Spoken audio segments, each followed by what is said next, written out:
Morning, gamer! It is Gaming Morning Show, a big Thursday, December 17th, 2020 to you. Hanging out with you for the next 3 hours on Facebook Gaming, Twitch, YouTube, and at gamingmorningshow.tv. He is Sean, I am Ryan. We got This Day in Gaming History coming up later in the hour. Also, birthdays. We'll hang out with you and wish you a happy birthday, as we did to our friend Chris yesterday, and I think she got a kick out of our shout-out on Twitter, which was super cool. We did that. You can follow us on Twitter at WatchGMS. We got Gaming Morning Show, morning gaming news coming up. News about Oreos, which is always fun. Death Stranding coming soon to a game near you. Also, one of the Disney reboots is finally dead, which has not been the case with reboots. It's like every reboot that seems to have wanted to be back is back, and this one is dead. So yeah, we got that coming up on Gaming Morning Show. And I am super excited about it. Good morning, Sean. Good morning. How are you? You know, we gave each other a nice little tip of the coffee here. And, you know, I'm pretty good. I slept until 5. So, nice work. Contrast to the way things went yesterday. But probably was much needed because, yeah, I was tired. Holy cow. Yeah. Super I tired. had some catching up to do. I think so. I even napped, I think, twice yesterday, which, you know, getting a nap in right now when the kids are home and doing the school and the wife is working, like, that was a pretty big accomplishment, actually. Pretty proud of myself. I'm proud of you, too. So, yeah, it's going to be a fun time. I had fun watching some streams last night. I checked out Princess Kate 353 for the first time and met some awesome people. And Nintendo Nerds was doing an art stream, and I happened to run across my good buddy, you. Yeah, me, you, and Look, It's Mike O were all in there. It was like a GMS takeover.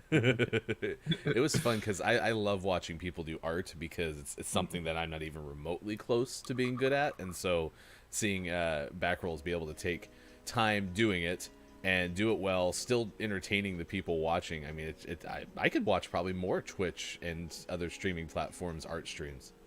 Yeah, no, it was fun. And I always enjoy their streams just because everyone's so fun and kind and positive. Yeah. Makes me happy. And I will give a shout out. Awkwardish Panda, who was also in that stream yesterday, has followed us on Twitch, so certainly appreciative of that. You can follow us as well, Facebook Gaming, Twitch, YouTube, and at gamingmorningshow.tv. It is 6:09 a.m., 9:09 a.m. on the East Coast, and 2:09 over in the UK. Coming up, we have a couple of those topics, as I mentioned. It is National Maple Syrup Day. It is Wright Brothers Day. I'm assuming that being for something to do with the fact they figured out how to fly. Maybe Wright Brothers' day is because, you know, they, like, cleaned the Civic Center, you know? Maybe that's what it was for. And then after they got done having a Wright Brothers Day, everyone was like, oh yeah, they also figured out how to get us off the ground. And then they made a Wright Brothers Day. They jumped? The Wright Brothers, well known for their jumping. Oh my gosh, did I go to the wrong file again? Do you have an update? I do. It's a pretty small one. Okay. Mine's almost done. I thought I was in the right place, and then I think I clicked on like the Warzone link, and then I was in the... It's very confusing. But it is Regifting Day. That is what we're talking about today, which is an interesting topic, because sometimes you just call that donating when you re-gift all this stuff to the thrift store. I can't remember. I've written this in the topic. Have you ever re-gifted? Have you ever been re-gifted? And if you don't know for fact, because I don't really know if you would know for fact, what's the oddest gift that you've ever received? And I don't know, honestly, if I have an answer to this, which, you know, in show production, means it's probably not the best topic of the day if I can't even answer it. But I like the idea just because I've been on this big kick of trying to make sure that like nothing goes to waste. And one thing that has happened in the last year or two, it's probably been more than two, is my wife found like Facebook groups that are neighborhood based, and then you put out, hey, I have this, but I don't need it anymore. And other people will be like, yeah, I'd absolutely love to have it. And then you're taking it straight to like the end user, as opposed to having to take it through a thrift store, which for some reason feels better to me. And I don't necessarily know if that's founded. I know you used it to help get through some of the stuff that you were, with the combined households, right? Yeah, for sure. We got through a lot of stuff thanks to those. So I don't know. I don't think I would have a problem with something being regifted personally, but that's just me. So yeah. I don't have any specific memories of regifting anything. I know it's happened, especially doing like white elephant gift exchanges and stuff like that. So you get something random from there that you're like, oh, well, this is nothing I need. And then you're like, oh, but so-and-so would like this. And you give it to them. So I'm sure I have, but I don't have anything that stands out in my mind. My oddest gift ever received was back. I might have still been in high school, or I was home for college. So sometime during that like late high school, undergrad years, home for college.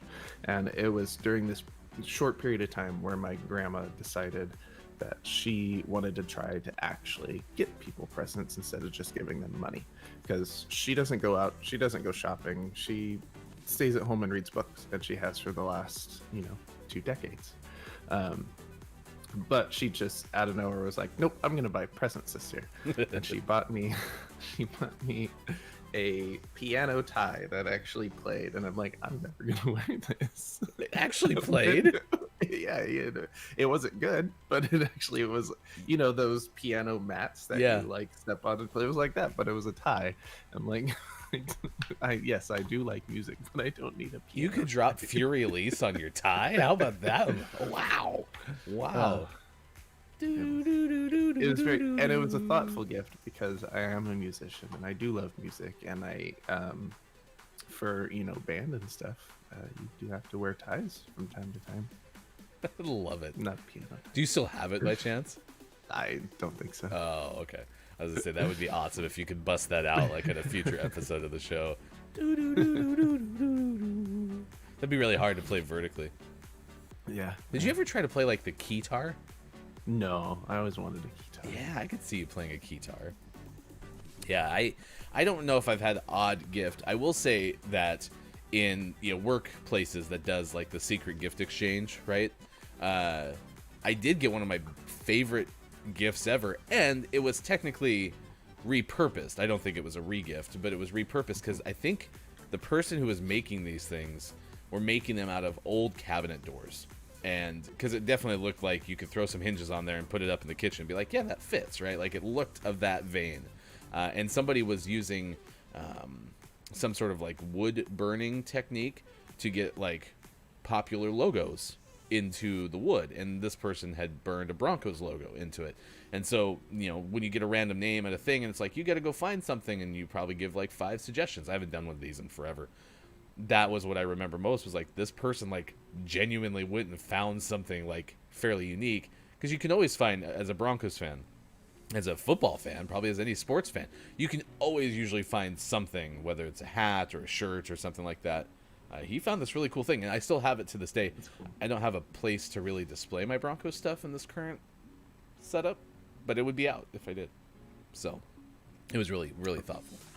That's awesome. This is oh, go ahead. 1 year, we've done white elephant gift exchanges for my work a couple times, and 1 year, I don't even remember what my wife got, but what I ended up with was a like old school, like the packaging was even like falling apart, chia pet,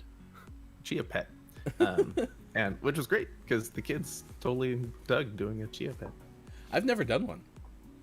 It was the first time I've ever done one either. It's kind of gross because you have this like seed paste that you just like spread all over this thing, and it just looks really gross for like a couple weeks, and then it starts to sprout. It was interesting. Seed paste. Yum. Seed paste. I've never done like a bona fide. I think White Elephant is where you're doing like gifts that probably nobody actually wants, right? Isn't that kind of the premise of the White Elephant exchange? Yeah, I think that's the point. Or maybe something that you don't need anymore, kind of like a re-gifting kind of situation. We used to do those in like college with the group of college friends, and I don't know if you might have been in one of those by the time they were done, but it wasn't actually White Elephant. Like people would get smaller gifts or something that someone might actually like, and it wasn't like brand new cars. We didn't ever do that. But it was still a good gift. One of our friends didn't get the memo. So it shows up with like plastic handcuffs from the dollar store or something like that. It was like, this one's going to be hilarious. And then everyone starts opening gifts. You can kind of look at his face and be like, oh, so it's not actually White Elephant, which was our bad because we were using the wrong terminology.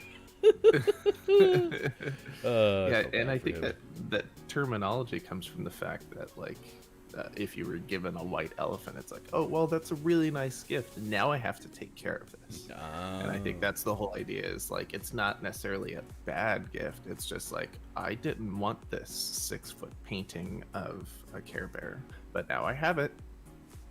Now what do I do? I mean, I'd take a 6-foot painting of a Care Bear. I mean, as long as it's Tenderheart. That dude's awesome. So, there's a great I've been getting these a lot on my Facebook watch feed as I'm like scrolling through a lot of college humor, and one was with cartoon bears were real bears. So it's like these two it was like 4 hikers going around, and all of a sudden they run into like Yogi and Boo Boo and they start getting attacked, and so they run, and then they run into Smokey Bear and they start getting attacked. So after all of them are dead, they go up to heaven and they run into the Care Bears and get attacked. That's fantastic. It'd be that funny, but it was. Here's the history of regifting day from daysoftheyear.com. Regifting was mostly seen as an office holiday before October 2008, which was the day that the state of Colorado declared December 18th as National Regifting Day. I like how Colorado made a national holiday. The origin of the holiday came from office workers who were given gifts that they didn't really want but didn't want to throw away. So they re-gifted their present to someone who would want it and make good use of it. Re-gifting, for us that don't know its meaning, is the act of taking a gift that has been received and giving it to someone else, sometimes in the guise of a new gift. The term re-gifting was popularized by an episode of Seinfeld, specifically the episode titled The Label Maker, even though the practice of it predates the term quite substantially. So there you go. There's your history of regifting from Gaming Morning Show. It is 6:19 West Coast time. I'm not entirely confident we're going to get a game in before your segment. Mine's still copying, so... Yeah, mine too. The copying appears to be taking longer than the actual downloading did. I would love... Like, we got to get someone from Sony to help us understand, like, the procedure. Are they copying it from one section of the... Is there only one... There's only one hard drive in the PS4, right? Are they copying it from one folder to another? My Windows machine, that takes 4 seconds. What's going on? No idea. I think it's a terminology thing. Just don't call it copying. Yeah. Call it, like, installing even, or initializing, or, like, make up a term. Optimizing. Froofing update file. Okay, it takes a while to froof it, I guess. Fluffing, I think it's a term. When you get someone ready for a film, wink. Fluffing. We're fluffing the file. Preparing. Oh my gosh. Yeah, preparing would have been better. How did they not get preparing? That would have been great. Go for preparing. We went with copying still. I guess it's an Apex Legends morning, am I right? Oh, I definitely don't have that crap installed on my... You're killing me. You're killing me. That's the only good thing that happens when I don't have a co-host, because I hadn't not had somebody else with me except for like a single hour for like the last 2 weeks, thanks to Look It's My Go. And then you had that stretch where you had like the random Friday you were available. It was great. And then I realized yesterday when I played Apex for 2 hours, like, oh, It's I been a haven't while. done this. Yeah, I haven't done this in a while. That's kind of crazy. If you missed any of our past shows, including our interview yesterday, we had Benjamin Frisch on the show. You can find it on our YouTube channel. Oh, I gotta cut down the copy on that one. It's too long and it makes it into the duplicating one. But as the screen will show you multiple times, you can find us on YouTube. Just search Gaming Morning Show. Eventually, we'll get to the point where we have enough subscribers that we can get the custom URL. Thanks to Josh yesterday for subscribing on YouTube. But if you don't subscribe, he'll throw his controller some more. Sean's not afraid to. He will throw it as far as he needs to get you to subscribe to our YouTube channel. Everything okay with the Astro? At least it didn't hit every loud thing on its way down. I heard a filing cabinet. Am I right? Yeah. I can name that tune in 2 notes. I'm at 61%. I am at 79%. Oh man, we're so close. I can feel it. But we had Benjamin Frisch on yesterday. Talked about a lawsuit that's being filed. It's a class action complaint against EA in California, and who knows what will come from that. I did put on my Twitter yesterday, and you can follow us. I am Hefty Goof. He is Sports.Gaming. The show is Watch GMS. I did put on my Twitter yesterday that my opinion is this: there's like plausibility behind like what the argument in this lawsuit is. We just won't know for a very long time, if ever, because as Benjamin kind of shared, unless EA decides to open up its code and show you how everything works, like I don't think anyone will know for sure. I did like referencing my buddy Travis though, who I remember saying one of the biggest reasons he likes playing Apex is it's less rage inducing than FIFA, because the shot never goes where he wants the shot to go. And so I was like, well, based on his experience, then yeah, it might be kind of a real thing. Oh, EA. If it's in the game. It's in the game.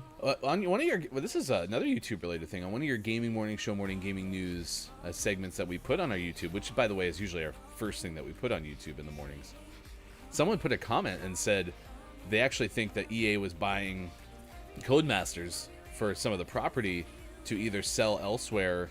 Wasn't actually confident that they'd make any of the games, and I can't imagine they get rid of the F1 franchise, right? Yeah, I don't know. EA is weird. I can't imagine they would get rid of either of them because the Dirt series tends to sell really well. I mean, what other racing series is up to like a 5th installment with like a spinoff in there too? I mean, it's Like, the that just oldest. doesn't It's the happen. oldest racing series out there because nothing's as old as Dirt. And EA loves their annualized franchises, so why wouldn't they continue to make Formula One, or at least continue to let Codemasters make it? So, but you never know with these sort of deals exactly what they're planning on doing, what they're going to do. We might look back at this in 5 years and be like, oh, nothing's changed except for every Codemasters game has that EA Sports, it's in the game at the beginning of it, but everything seems the exact same. We won't really know until we know. If it's in the game, Because EA's not going to come out and be like, we're buying Codemasters because we're going to just bury it in the ground. that's like that question when you're courting someone. What are your intentions with my child? I'm going to get married, and then years later, we're going to get divorced, and it's going to be really messy and awful. Like, no, that's not what I want to hear. Good morning, Dr. Chick. Thanks for being with us on Gaming Morning Show. I'm going to give you a bigger shout out later on in the show because we usually pick up in our viewers toward the end of the show. But I will say, seeing how Dr. Chick goes out and supports every stream that Dr. Chick is in is amazing. So I was watching Princess Kate 353 yesterday for the first time. I had seen Princess Kate do something on Copia's show, and she was doing something in Kiki's rap battle. So, I mean, I was well aware of Princess Kate. High energy stream, apparently from Texas, and has really uniform snow falling in Texas right now. Ooh. She had one of those Twitch themes, and the snow is just falling in the background at like a perfectly symmetrical pace. It was great.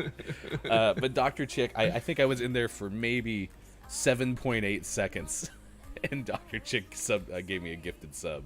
And then I don't know. I think Dr. Chick is in every single stream because every time I show up, there's Dr. Chick. So we certainly appreciate you hanging out with us. And, of course, we will shout you out more. But you can check out Dr. Chick's stream as well next time that there is one. There it is, right there in the chat. 6:25 West Coast time, 9:25 on the East, and 2:25 in the UK. I am Ryan. He is Sean. It is time to get informed. Let's get our update before we've played a single game today, which is completely fine because this show is about this stuff. It's time to head to the newsroom and get informed. Here's hashtag video game expert Sean. Good morning. It is Thursday, December 17th, 2020, and this is your gaming morning show, Morning Gaming News. Lighter day today, which is okay. We're getting back into holiday preseason, I think. Exciting news for esports fans. Esports is going to debut as a medal event at the Asian Games 2022. It'll join the, quote, intellectual titles category for the 19th Asian Games, which already features events such as chess. So that'll take place in China in 2022. So look more for that. The Asian Games is I believe still the second biggest sporting event after the Olympics. So this is huge for esports to see if that's going to catch on a larger stage. Of course, in Asia, I think they've already embraced esports a little bit more than the general public in the West, but we'll see what happens. That's exciting. It took me a second because I thought you said mental sport first. That took a second. Then I thought it was metal, like metal. And I was like, wonder. Oh, metal. Gotcha. And you said everything correctly. Metal. It's just, I'm telling you what I heard as I'm tweeting and chatting and stuff. I'm like, what is a mental sport? I'm like, okay, well, hey, it works for me.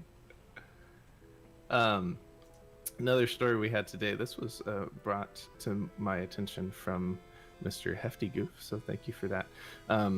Although this article, it's misleading. So the title says Xbox Series X just got an exclusive game to fight the PlayStation 5, which is partially true. Arc 2, which isn't due out until 2022, is set to be a timed console exclusive for the Xbox Series X and Xbox Series S. And that terminology is used very specifically because that means it will come to that console first, but then come to other consoles at a later time. Sometimes these exclusives are a couple months. Sometimes, like in the case of the Tomb Raider remake, I think that was over a year between releases. So we're yet to have any details on when it will come, but most likely it will come to other consoles, including the PlayStation 5. It'll just be a little bit afterwards, which that fits what Xbox has been saying this whole time. Every time they've purchased a studio, or with the release of Xbox Series X and S, is that their goal is not to limit the ability of players to play their games, but certainly they will take advantage of having an exclusive for a period of time. So if you are a huge Arc 2 or Vin Diesel fan and cannot wait that extra time, make sure you pick up an Xbox Series X or Xbox Series S. That's why headline writers are good at what they do. They write headlines that make people click on it. It's not true. Yep. It's not true. I'm just excited for a day, if it ever comes, in like 10 years, where people just don't care about the exclusives and everyone gets to play fun games, and then everyone's happy. Amen. We'll see. And always last but not least, we finish off today's Gaming Morning Show Morning Gaming News with the world-renowned segment within a segment. This is what's out today, and boy, there's a list today. Ooh. We have Elemental War on Xbox One, Demo Reborn out on Switch, Airborne Kingdom out on PC, Unto the End out on Switch, Tuhu Luna Nights out on Switch, Mercenaries Blaze Dawn of the Twin Dragons out on Switch, Gems of Magic Lost Family out on Switch, Body of Evidence out on Switch, Defentron out on Switch, Outbreak Lost Hope out on Switch. This is the day where all of the mobile games that have been ported to Switch come out, apparently. Traditional Tactics NE Plus out on Switch, Abyss of the Sacrifice out on Switch, Secrets of Magic 2 Witches and Wizards out on Switch, Don't Be Afraid out on PC, Ancient Cities out on PC. And for the most prestigious award in video game focused morning shows, your favorite segment within a segment within a segment, today's name of the morning goes to Yum Yum Line. out on Switch. Nice. Congratulations, Line. Yum Yum Line. Welcome to the world of Switch. Today's also the day that I didn't switch my Twitter account, and so all of the Gaming Morning Show morning gaming news went out on Hefty Goof as opposed to Watch GMS. So I'll retweet those during the break. Of course, as we mentioned numerous times, you can follow us on these Twitter handles. Name of the morning, Yum Yum Line, out today for Switch, as are all of the games, apparently. You can find that. We sent a link out on Hefty Goof on Twitter. It is now eligible to be retweeted by soon to be. It is now eligible to be Name of the Month, and maybe we'll play it down the road on our Xbox. No, what was it? PS Xbox Series 1-4 Hut. I can't remember what you called it. Something. I can't remember. Do you still have your Xbox One stacked on top of the PS4? Oh, yeah. they're sitting over there. It's a hybrid. I do have the PlayStation on top though, since I actually used that one. Oh, hey, I have a purposeful reminder on my phone because I've been meaning to get this right because I've referenced it so many times by the time that you've left the stream. What is the name of the YouTube channel that we watched on the way to load up the first time the in-laws? We were sitting at KFC eating chicken, and we threw up your phone to watch a Fall Guys thing, and it talked about the different types of gamers.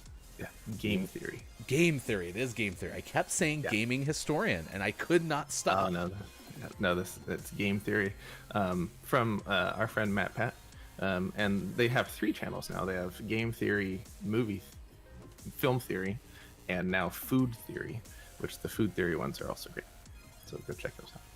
Dr. Chick saying, since I don't stream as much, I can help support during my work days when I can. I do what I can. I tell you what, you're doing a lot, and I tell you what, the reciprocal support from the community that you're in, that I found through, I think Kiki was my first stop on the world of finding y'all. You can see it for sure. And Wallstormer came in here. IntelliGames community is very much the same. And then shout out Digital Doc Games too. We got done yesterday. We hosted Digital Doc and had a really fun interview on the live stream. And I love the fact that scope of looking at gaming through the lens of how it can help, with health is such a tremendous outlook. Because I was talking about this yesterday. You know this, as well as anybody. I've confided in you more than probably most people. Like, I've been going crazy during the pandemic, like from a mental health standpoint. And this has helped me a ton, having the outlet to do the show with you, having the outlet to play video games with friends. And so there's definitely been some healing power in that respect. I've been happy with it. So, love it. All right. It is now 6:33. I am at 89%. So we'll tell you about this. And this was a fun story to find with you on the stream too, because we can talk about it now and we'll bring it up later in the show on the end around here. The New York Times finally figured out why Oreo continuously puts out new flavors. You've likely gone to a grocery store, gone to the cookie aisle, and you've seen Oreo, double stuffed Oreo, etc. The typical flavors. But then right next to it, it's like barbecue beef Oreo, wasabi Oreo, gingerbread Oreo, right? And one of those 3 might be real. I think 2 of them at least. I think gingerbread and wasabi. I felt pretty good about those 2. You don't think there was a barbecue beef Oreo? What are you talking about? Maybe you missed it, guy who buys all the Oreo packs as soon as they come out. I will give Sean credit. He's been working on trying to have like Oreo tasting videos with his kids since what? Your oldest was 4? Yeah, like 3 or 4. There's a backlog. We got some editing to do, y'all. And so this is why I thought you'd have a kick out of the story, because people likely are wondering, why on earth is Oreo making so many varieties of flavor, right? Maybe it's a sales driver for adding in another line, and so therefore you make more revenue or something. So this was from Jonah Ingle Bromwich from the New York Times. We asked, why does Oreo keep releasing new flavors? And they were able to kind of dive into this story and figure out that has more to do with the fact that the novelty Oreos drive traffic to buy regular Oreos. This is what's working. Is yes, sales of the novelty flavors were up 12%, I think, year over year or something like that. But sales of the classic were also up 22%, according to Nielsen. So whether, you've had salmon or what other ones did they cite in here? Do I have another one that I can read really fast? Bummer, I don't. But whatever you're buying, it helps you think about Oreo, and then you likely are to buy Oreo. I thought that was really super interesting. This is the specific text. Novelty Oreos, according to Mr. Parnell, the senior director of the Oreo brand, play a much purer role.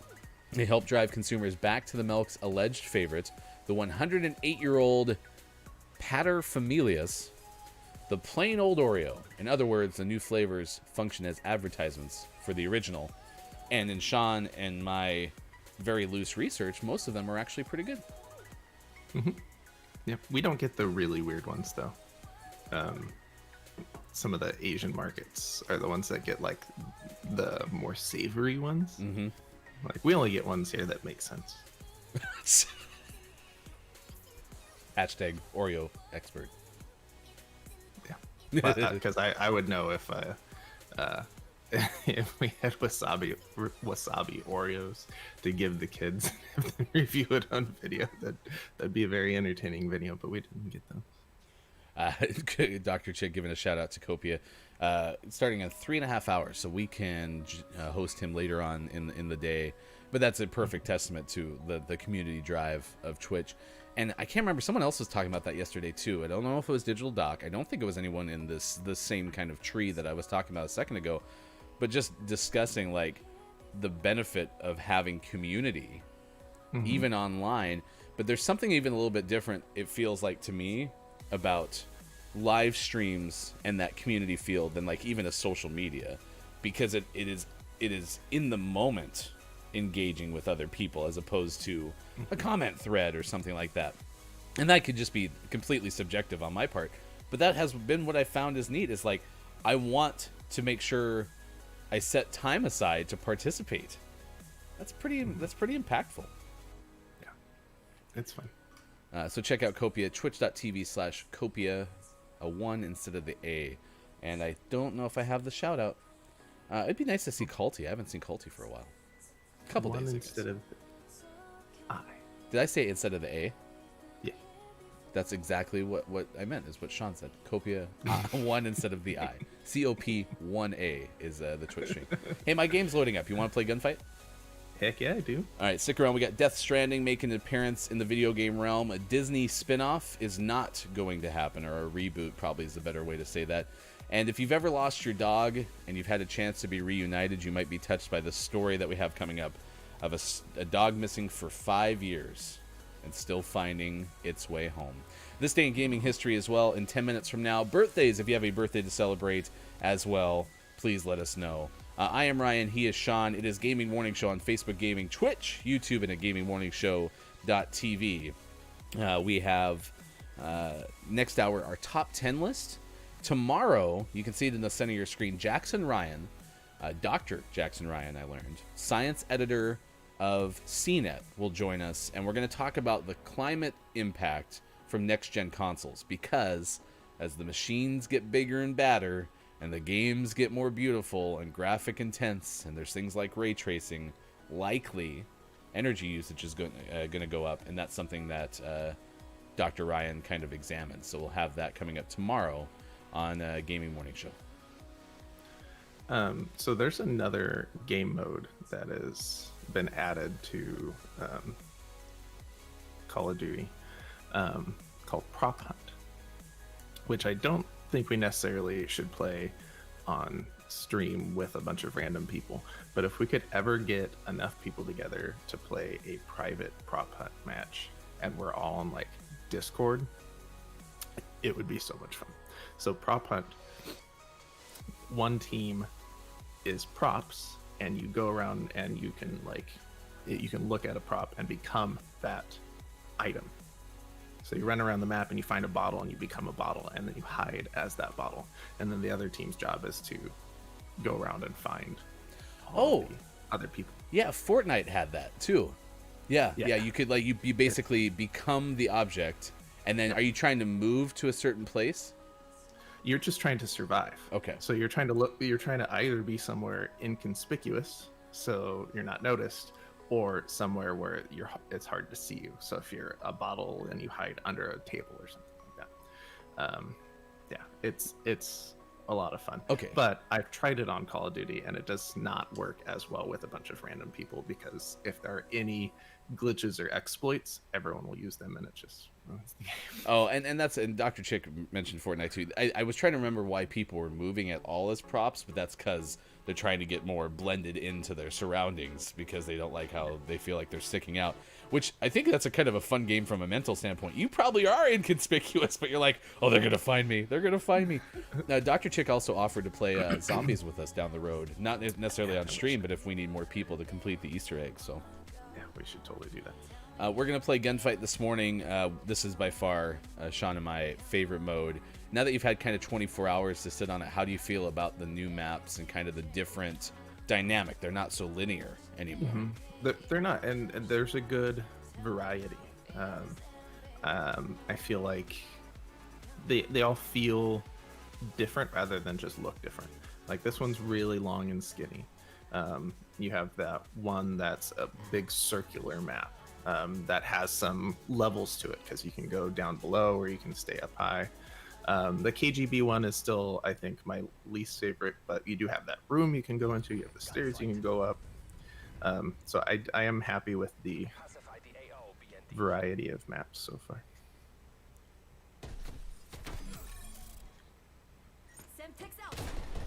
That's a burst or a rifle, one of the two. I gotta learn these weapons. Every time I go to a shoot and it goes click, I'm like, oh no! I start to panic. No! Oh, thank you, Restream Chat. Restream Chat. It is regifting day, so we are asking you, what is the oddest gift you've ever received? Have you ever regifted? And have you ever been regifted and knew you were being regifted and wish you weren't being regifted? Oh, I lost. I did a kamikaze jump over to the other train, and it was a bad choice. So. Yep, that was me. Good cover. Ooh. Oof. A sniper rifle and a pistol. With Stim.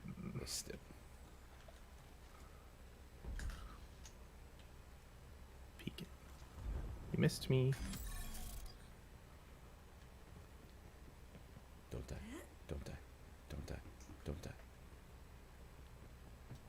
I'm in their spawn. I don't see anyone. So I'm with you. I'm guessing opposite side. Raleigh.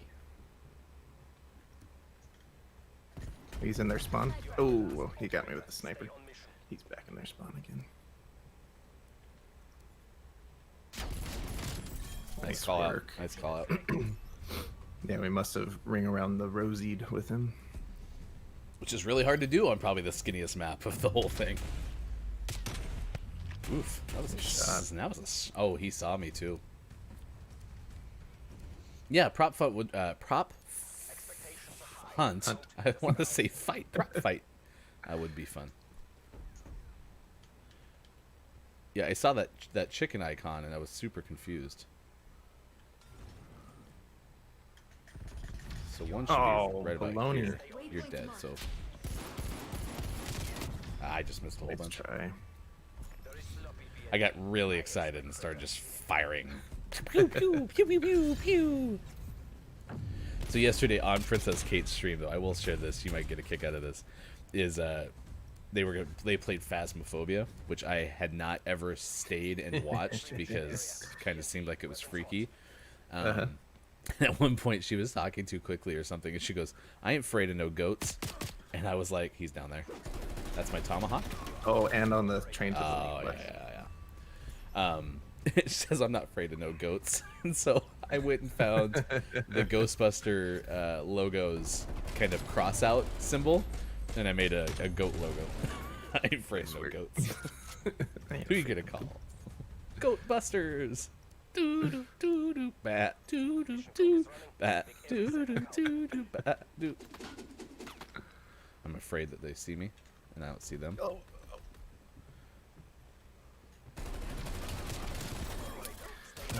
Oh no! I thought it was in cover. Didn't we have stim still, or was that the last one? I think that was the last one. So I did go to get. So yeah, right here. See, I jump up and get him, and I thought I was in cover. All right.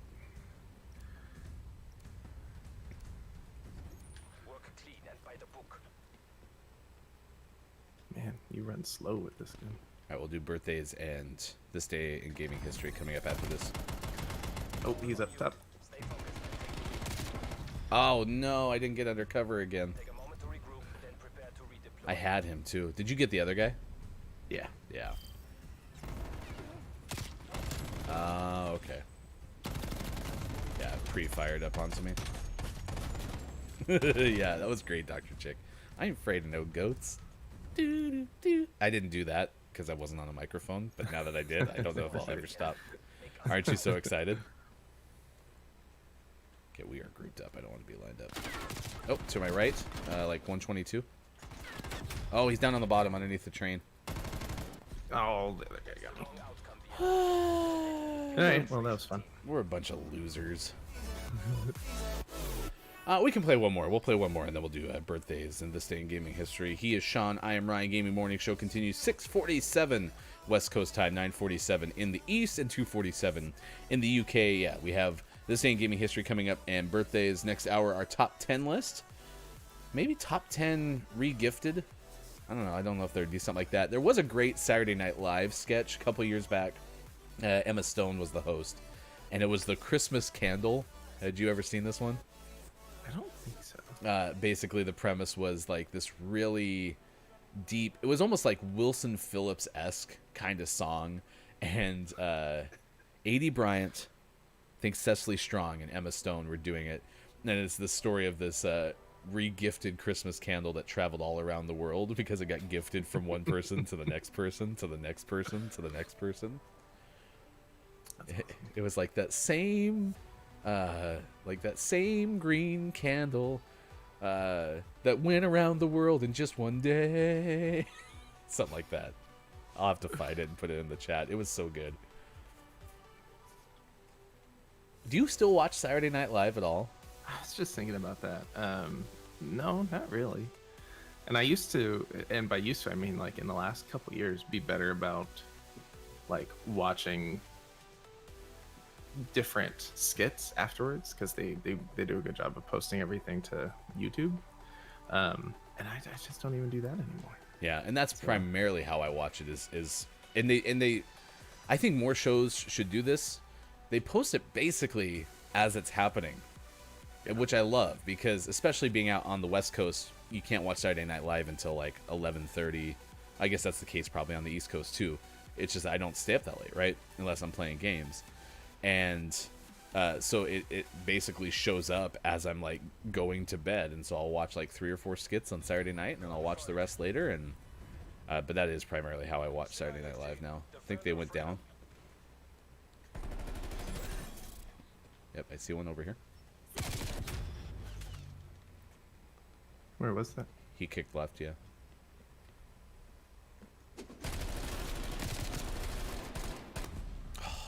That was weird. Is that same thing that happened yesterday? Yeah, that was bizarre.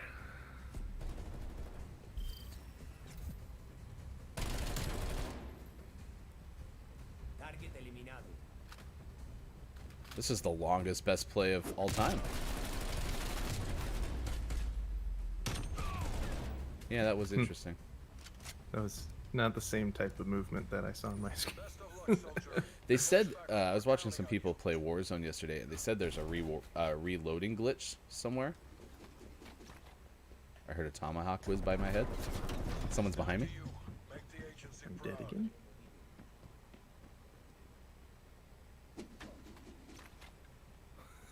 That sound. Nice work. Oh no! No, he was direct. He was like the one spot he couldn't be. Oh, that's so bad. Oh, he was stalking me. Oh, I thought he was to my right, so I was clearly... got it right in the spleen, though. The hip spleen. These guys seem pretty aggro, so I'm going to hang back a second.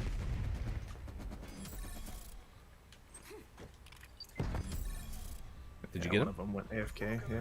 Oh, okay.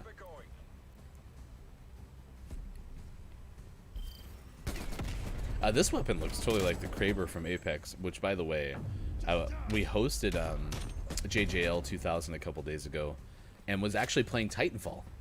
And I'd never seen Titanfall, you know, the source material for Apex. And it was weird because, like, the grenade icon, like when someone throws a grenade, was exactly the same. I'm like, oh, they're ripping off. I'm like, they're ripping off Apex. I'm screwed.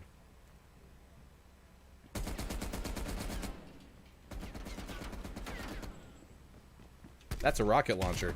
Yep. Nice try. I just knew I was running out of time because I was going to get pinched, but I switched to, I thought it might be a handgun. No, it was a grenade launcher. Yeah, I was getting pinched. That is the one thing about this being a kind of a big circle, is it's way easier to come around the outside. Let's see what you can do.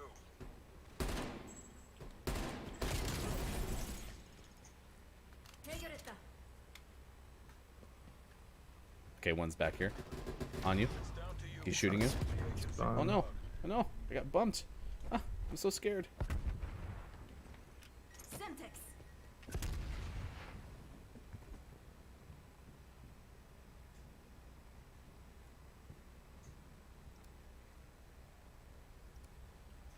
Throwing stun.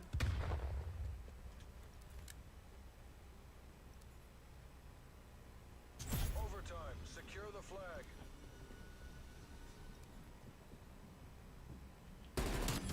Nice work. Good job, Seattle. Keep that up. I haven't been that intense in this game in forever. For the first time in forever. Enemies are dropping on me. For the first Nice time jorb. in forever. Going underneath. MTC is live. Bring the hammer down. Oh. Well, that was quick. I thought I had him. I was on the hip fire and everything. Oh, he was ADSing, so. We had a stim shot, too. We don't We anymore. didn't. That thing was messed up.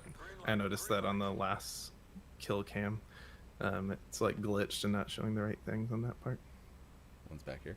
Waypoint marked. Oh, I got pinched. Ah, crap. I'm screwed. Oh, I saw him. Nice try. Going back in.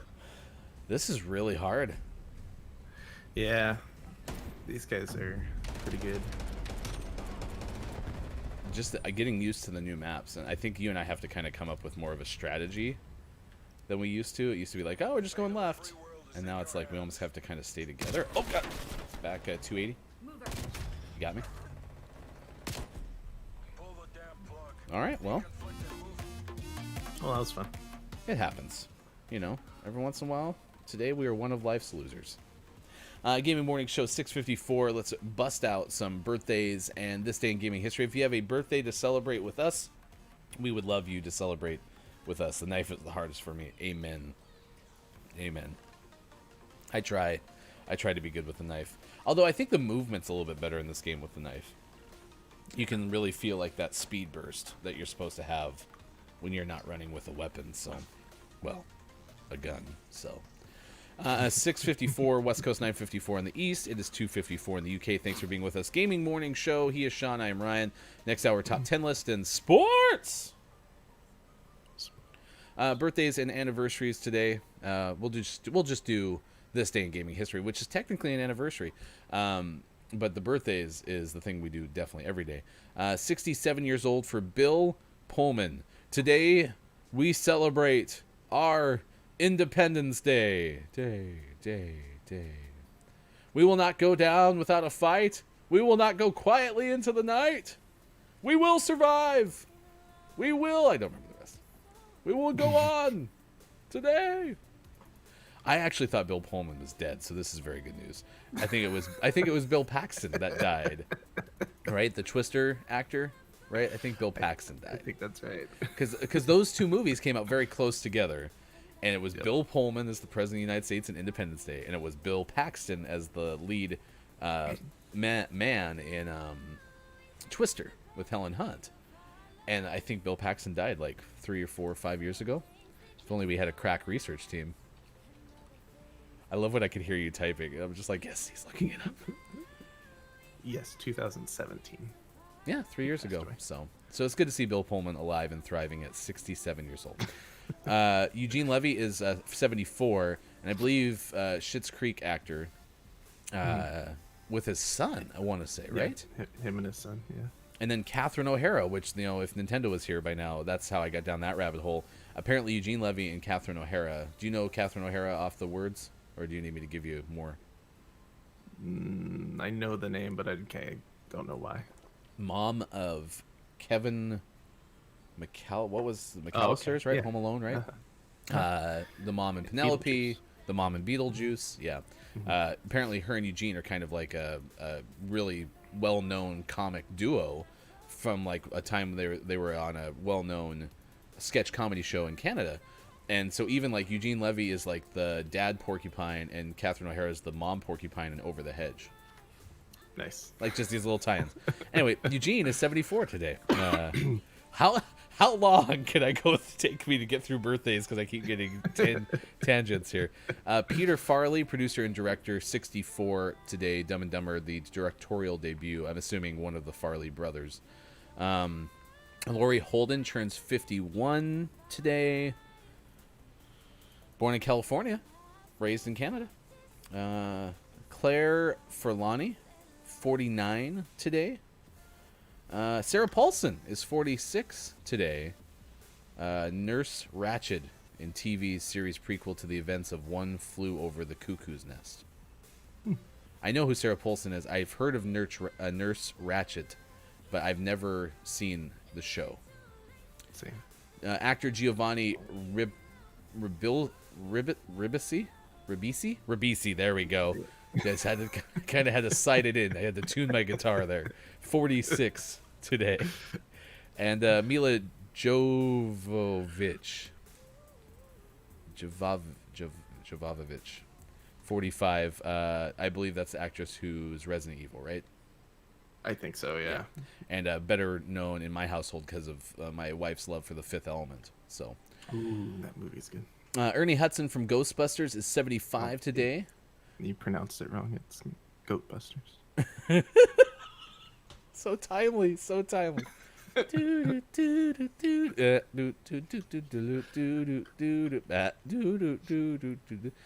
Foxworth, known for playing Judy Winslow in Family Matters, 41 today, and actress Kirstie Clemens is 27. Historical birthday, Eddie Kendricks, born in Alabama, best known for one of the original members of the legendary Motown group The Temptations, died in 1992. Solo career began in 1971 and include hits like Keep on Truckin' and Boogie Down. Another popular or historical birthday today, Manny Pacquiao turns 42 today. Cal Ripken Sr., former Major League manager, had a birthday on December 17th. Nat Wolff of the Naked Brothers Band is 26. There's a name. You ever heard the Naked Brothers Band? Can't say I have. Emma Bell from The Walking Dead is 34. Shannon Woodward from Westworld and Raising Hope, 36 today. One Republic's drummer, Eddie Fisher, 47 today. And Ben Goldwasser of MGMT, which is a band I really do like, 38 today. Barry Livingston of My Three Sons, 67. And bassist Mike Mills of REM is 62. There you go.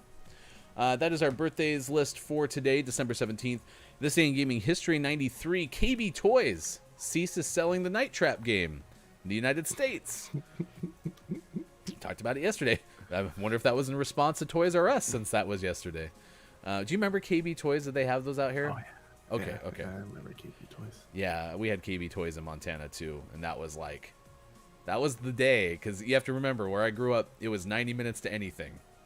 And so when you went to the big city, quote unquote, and you got to go to the mall, that's a big day. KB Toys was like a playground. It was great.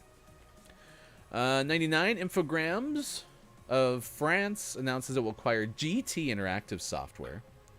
That might be Infogrames. I don't know why my French is poor. Square Enix in 2009 released Final Fantasy 13 for the PlayStation 3 in Japan. And in 2011, Sony Japan launched a PlayStation Vita. No, Please, PlayStation. that was I slurred slightly. It wasn't a mispronunciation. I had a little bit of a lisp going there. PlayStation Vita. 325 or 390 with 3G wireless. It had 3G wireless in it. I didn't know that. In Japan, I don't think the one in the US ever got 3G wireless. I could be wrong. Yeah.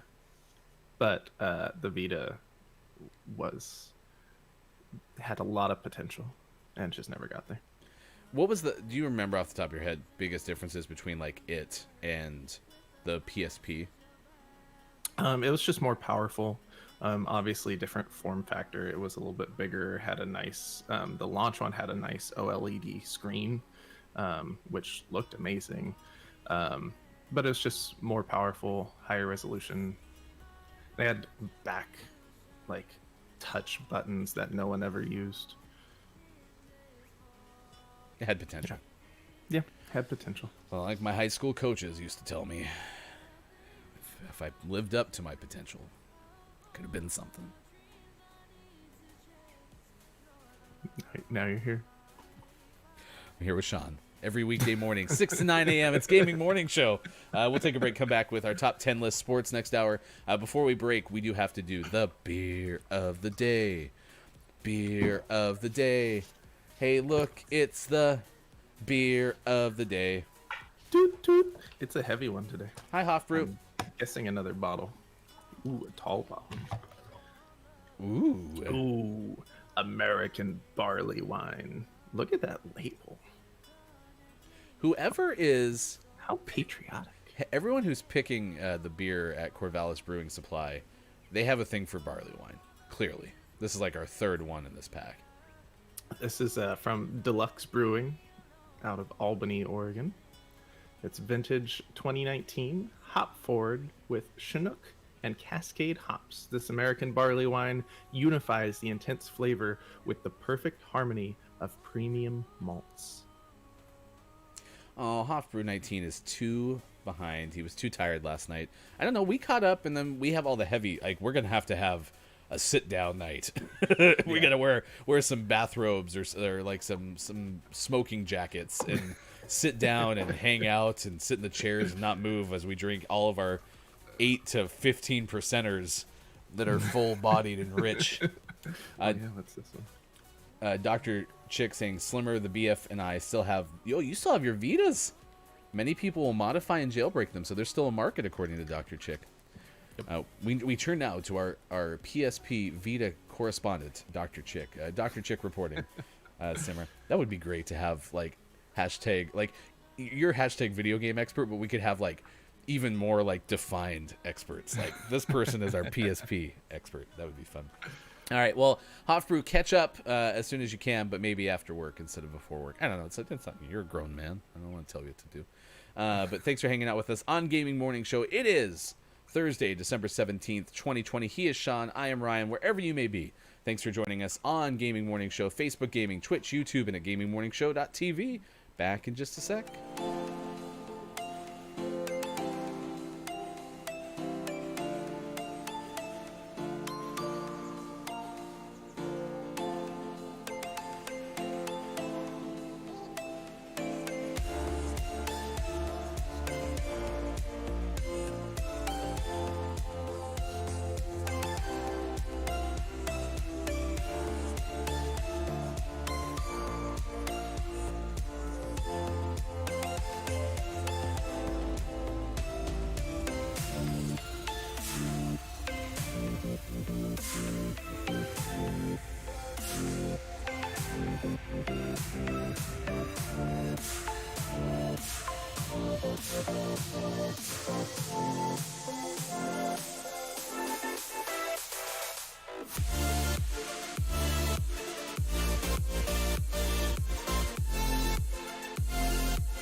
Morning, gamer! It is Thursday, December 17th, 2020. Thanks for being with us on this edition of Gaming Morning Show, found easily on Facebook Gaming, Twitch, YouTube, and at gamingmorningshow.tv. I am looking across over at Sean. I am Ryan. Coming up, top 10 list. We'll have sports this hour coming up as well. Playing some Call of Duty Black Ops Cold War throughout the morning and asking you about regifting. Have you ever been regifted? Have you ever regifted? And if so, do you remember the experience? How did you feel? Talk to us. Come on over here. Just let us know. This little intimate circle of ours. What is also the oddest gift you've ever received? Let's see. Hofbrew, I accidentally tried to regift something to someone that they got me. I had no memory of receiving the gift and thought the gift I had gotten them was perfect. And I will admit this is an odd topic for me in the sense that, like, even if I did regift, like, if I was in Hofbrew's scenario, like, I wouldn't be too embarrassed because I'm not probably the best, like, gift recipient nor the best gift giver. So I would probably been like, oh my gosh, I'm so sorry. I just wasn't using it, and I thought someone else could, and I'm really sorry if I hurt your feelings. My bad. I thought it was already 8. Sorry, it's 7:12 West Coast time and 10:12 on the East, 3:12 in the UK. It sometimes feels like that, especially toward the end of the week, I imagine. This is Sean's one of his days off, so he's pretty stoked. Like stay here all morning.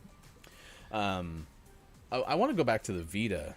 I'm curious, Dr. Chick. So what are your favorite things about the Vita? Because I had a PSP. And then, Sean, you said you didn't have many portables, right? No, not really. I had the OG Game Boy. I had another Nintendo, and it broke. I don't even remember which one it was.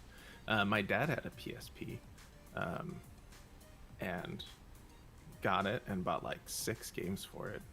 Played it once, and then I think it sat in his bedside drawer until he got rid of it.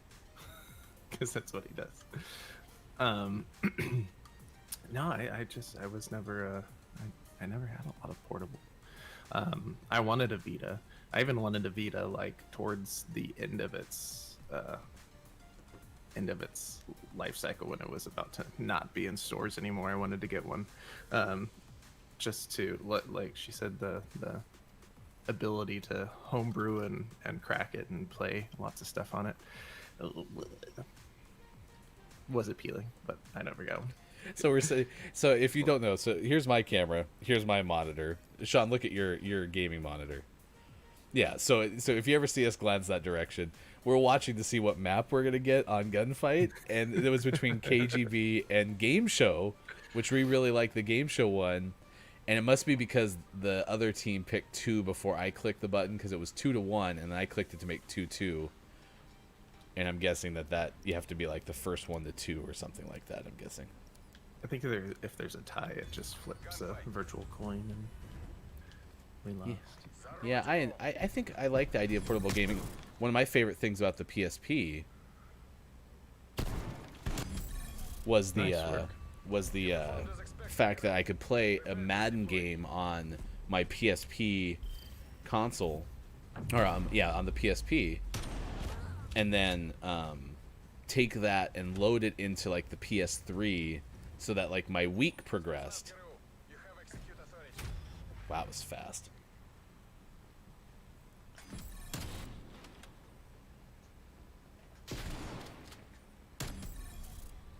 Whew.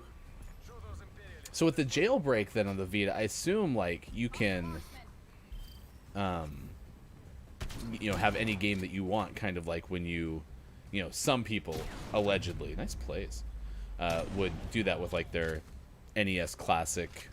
What do you call those things that have all the games loaded on them already? NES Classic. Okay. And SNES Classic.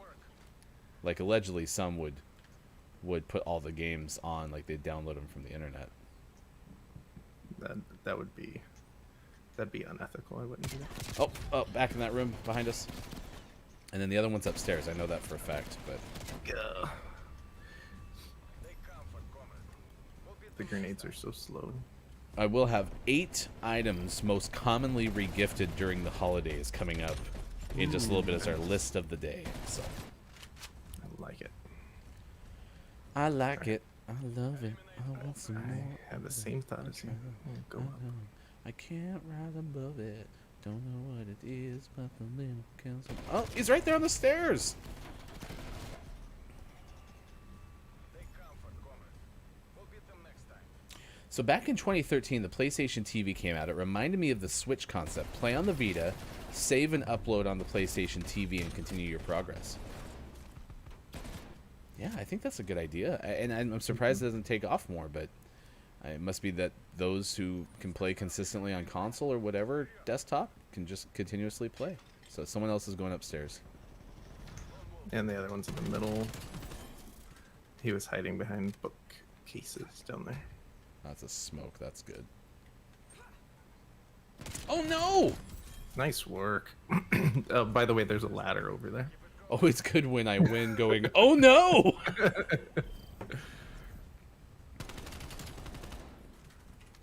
And then we get to watch you throw some grenades. You gotta watch the whole thing. These are two. They need to just do last kill because these best plays take too long. It's like me editing right there. Why not everything? Don't get rid of anything. It's all good. Oh, I see the ladder now. Oh, jeez! God, that Please guy kill him. just hides and waits, and it's so annoying. I got him. you. I think I quit Got one firing, of to be them. completely honest with you. So had I kept just hammering the trigger.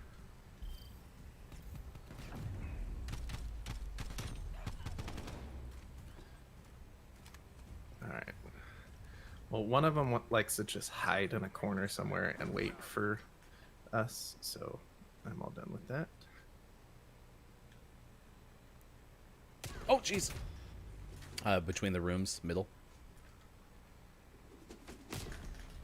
Did he get you with the tomahawk? No. So I He think just there's definitely a disconnect in spectator view. You almost did get tomahawk though. I don't know where it came from, but someone just threw it up to the balcony. The Secretariat are watching. Пусть они гордятся вами.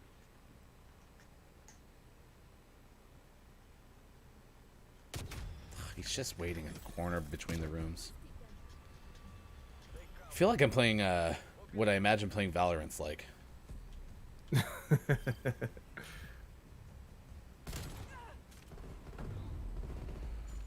if I hadn't died, you wouldn't have got shot in the butt. Right? In the spleen. Yeah, and honestly, Dr. Chick, that's why I thought like the Wii U was a fun concept. I don't know what okay, they're both going upstairs. Flashbang in. They flashbanged me up there. They did a good job. They're both on the stairs. Ah, that guy's still up there. Well, that didn't go well. No. 719, 1019, and 319 in the UK. It is Gaming Morning Show, continuing on Facebook, Gaming, Twitch, YouTube, and at gamingmorningshow.tv. If you've never been here before, we're your favorite morning radio show that plays games. That's kind of a little bit about us. I am a broadcaster of a while, and Sean is basically good at everything. That's really kind of what it boils down to. 8 items most commonly regifted during the holidays. We'll do that after our next game. I want to know if you've ever been regifted. Hofbrew saying earlier, accidentally tried to regift something that someone had actually gotten him. And then we reference, and Hofbrew is a big SNL fan.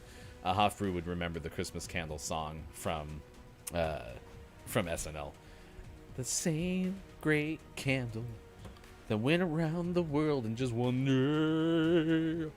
Earlier this morning, we told you about the Oreo novelty flavors and why they keep happening. It's because people are buying them and then buying more regular Oreos. So it's kind of interesting. Welcome. I had this earlier. Death Stranding is a PC update that adds Cyber 2077 missions and gear. This is from Engadget's Nick Summers. We mentioned Kojima yesterday. What was Kojima in your Gaming Morning Show news for? They were teasing an announcement from their studio, and that should have happened yesterday, but I didn't see anything in the news, so I'll have to look into that. I'm stuck in the limbo, by the way. Are you in a game or anything? No, it disconnected me from you. Okay. Interesting. What a glitch. So this is happening. The developer saying that they're not done with Death Stranding. There's a special patch for the PC version that will add some Cyberpunk 2077 themed content. This comes from IGN. That new missions will feature currently unknown characters and lore from the CD Projekt Red title. It's not the first time, rather, these two worlds have crossed over shortly after release. Cyber 2077 players noticed that Kojima makes a small appearance during a mission called The Heist. The Cyberpunk-themed update, currently exclusive to the PC version. Kojima is yet to confirm if either update will eventually be released for PS4. There's special holograms, a robotic arm, sunglasses worn by Johnny Silverhand, and various Keanu other Reeves. fashion arms. Oh, is that what his name is? Mhm. I meant the character's name, not that I was making fun of you for saying Keanu Reeves, because that would have just been mean. I didn't know he was playing the character. Yeah, you think it is No, Keanu Reeves? Fine, yeah, whatever. It came across the right way, but now look, you're back on it. Man, you're such a jerk. Everyone, can we have jerks in chat for Sean? What a jerk. My wife, there was some song, I don't know who sings it, but like the whole, either like background theme or it might even be the chorus is like, you're a jerk. You're a jerk. She played that for me one day when I was not being very nice to somebody. It wasn't her, but I think it might have been Hofbrew, actually. She was mad at me because she felt like I was being mean. I'm like, I'm not mean. All I said was his name is Keanu Reeves. That's all I said. Tomorrow, Jackson Ryan will join us, editor from CNET, science editor specifically, and we'll talk about PlayStation 5, Xbox Series X, and all of the climate impacts of having these new game systems. How much more energy do they use than prior generation systems? And if it is in fact going to go up, one of my questions is going to be, well, like, where do we get to an end, right? Like, who has to sacrifice at some point? Like, people are going to want games that have better graphics and games that play more smoothly and load faster, right? Like, the end user is always going to want that stuff. So how do we get to a point where, like, it all evens out? So I'll ask that to Dr. Ryan tomorrow. Eliminate all threats. This gun is not fun to shoot. Oh my god, he ran right by you. He ran right by you. He's back where I was. That guy is just sprinting around. Yeah. Yeah, so we might want to play this slow.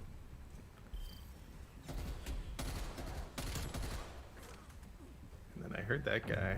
Oh, he got right up close and personal. How's this muzzle in your neck? I really like this site, said no one ever. Okay, I think they're going left. I don't see him right. Yep, I was lined up with you. Remember this. I tried to get into the room, and he shot me before I got in there. The room where it happened. I want to know if that he thought the balloon was a bad guy. Okay, no, they were grouped up. They were grouped up. Okay, this is a rocket launcher. Yes. I'm we have going stem. right. I'll go with you. We had the same idea.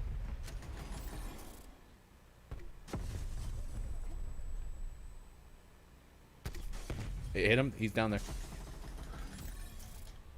Bad shooting, but I figured it out in the end. That's all that I matters. think I got it right in the spleen. Literal spleen? Hashtag literal spleen. So we're going to have to make... So a couple of the ideas, since I don't think we've even ran through these with Dr. Chick yet, but some of the ideas for initial Gaming Morning Show merch, we're going to make coffee mugs, because that'll be a little fun. low for the spleen.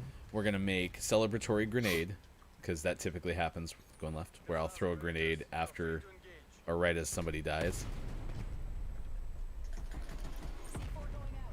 I threw C4. I blew myself up. This is just not going well. Back left, back left. Did you see both of them? Nope, but just that one. And so we'll have celebratory grenade as a theme or a motto, and then we can do in the spleen. I like that one. You know what I haven't used in a long time? Mama needs some coffee.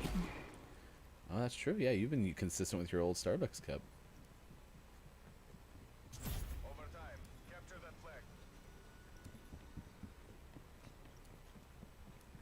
Where are you?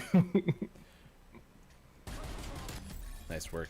I just heard footsteps the whole time. Yeah, the player was in the walls. That's where he was.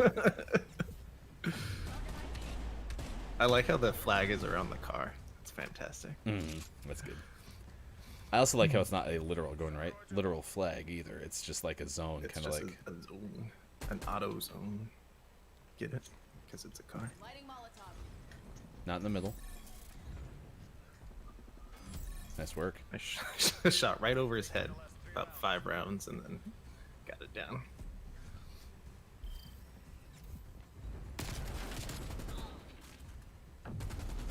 Smoke check. Spleen. You haven't died in 6 straight games. Nice work. Or 6 straight kills. Gonna be in the room, going right through. I just really like shooting the car, I'm not gonna lie. I'm reloading, even though I had 72 bullets left. It was a bad choice.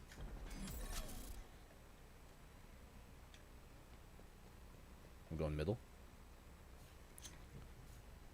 Throwing Molotov back left. Molotov going out. Hit nothing. I hear shots. Sounds like you won. Streak of 8. I got him. I'm just happy to be here, so... Moral support. Is that the last one? Yeah. Alright, here we go. Ooh, MP5. I like the MP5. Other than reloading, I do too. Okay, I'm going through the dressing rooms. Got one! Neutralized. I'm reloading. Cover me. Oh, Good job. Thanks for covering me. AFK. Today we are But I one of life's winners. Nice 9-kill streak. Thank you. Imagine having 9 straight kills and not getting a pest play. Am I right? All right, it's Gaming Morning Show, 7:27 West Coast time, 10:27 on the East, 3:27 in the UK. Thanks for being with us. Gaming Morning Show, Monday through Friday, 6 to 9 a.m. Pacific time. You can find us on Facebook Gaming, Twitch, YouTube, and at gamingmorningshow.tv. He is Sean. I am Ryan. Tomorrow at this time, actually, we'll be talking to Jackson Ryan, science editor of CNET.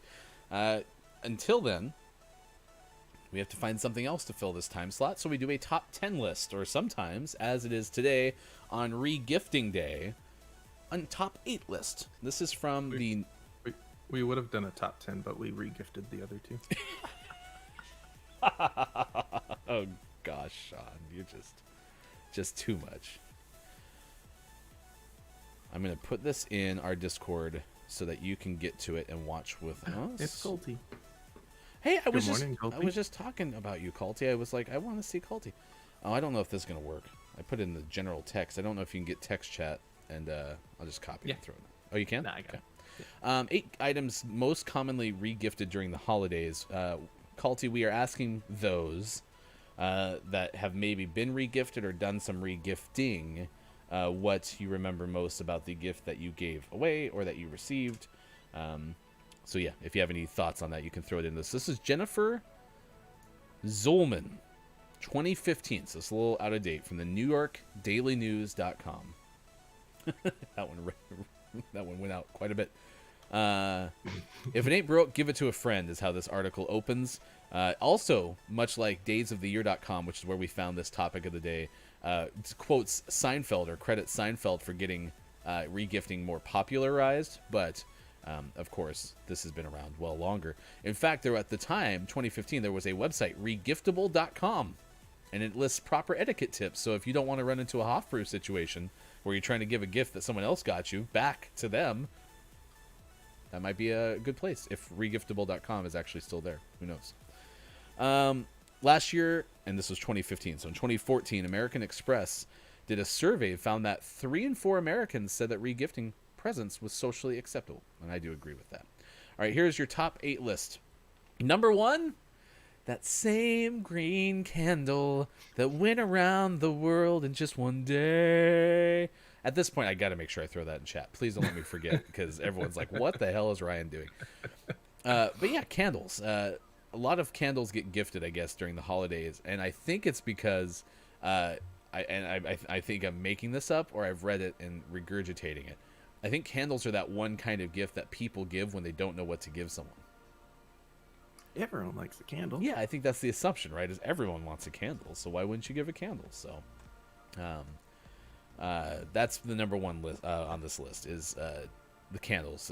The author writes, though they may be an underwhelming present for some, unused candles are one of the easiest items to regift, as they tend to always make a nice impression. By the way, I do like candles. We don't have a ton of candles, but like the pleasant scent of a candle throughout the house, like that's not a bad deal. So, if you ever want to get me a candle, I'll take it. Gift cards.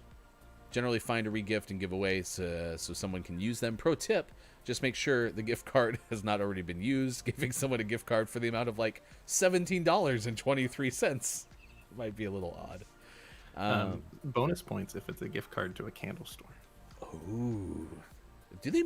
Is there still just like a straight up candle store? Still, I don't know, but they were in the mall, you know, BC. Yeah, like Yankee. I don't know if they survived. BC. Before Colossus? I regifted my Reddit Secret Santa gift. Reddit? You have a Reddit Secret Santa gift? What the hell? I want to know more about that. Yeah, they do a big one every year. Kind of Funny does one too that I've thought about doing, but You're talking about the whole community? Yeah. So someone organizes it, and you say you want to do it, and then they give you information for someone. They give your information to someone else, and it's a cool thing. That actually sounds like a ton of fun. And I don't want to say like some big names participate. Like, I might be just completely for like remembering this wrong, but I want to say Bill Gates participates in the Reddit Secret Santa, and whoever gets him every year gets like all of this amazing stuff. $1 million, a new car. Regifted my Secret Santa gift. I got one of those Funko Pop things for a couple characters from Rick and Morty. They ended up with my 60-year-old uncle. Hope he liked them.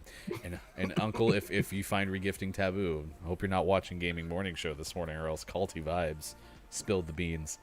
BC before COVID is a very good use of that acronym, but I think the candle stores went away a while back. You know, this game that we're playing, Call of Duty Black Ops Cold War, has a multiplayer map. Have you got to play it yet, Sean? No, not yet. No. I played it yesterday after you left because it's a multiplayer map, and it's actually really fun. Like, you go into the arcade, and then you go into the card store, and it does actually have a little bit of a nostalgic feel to it.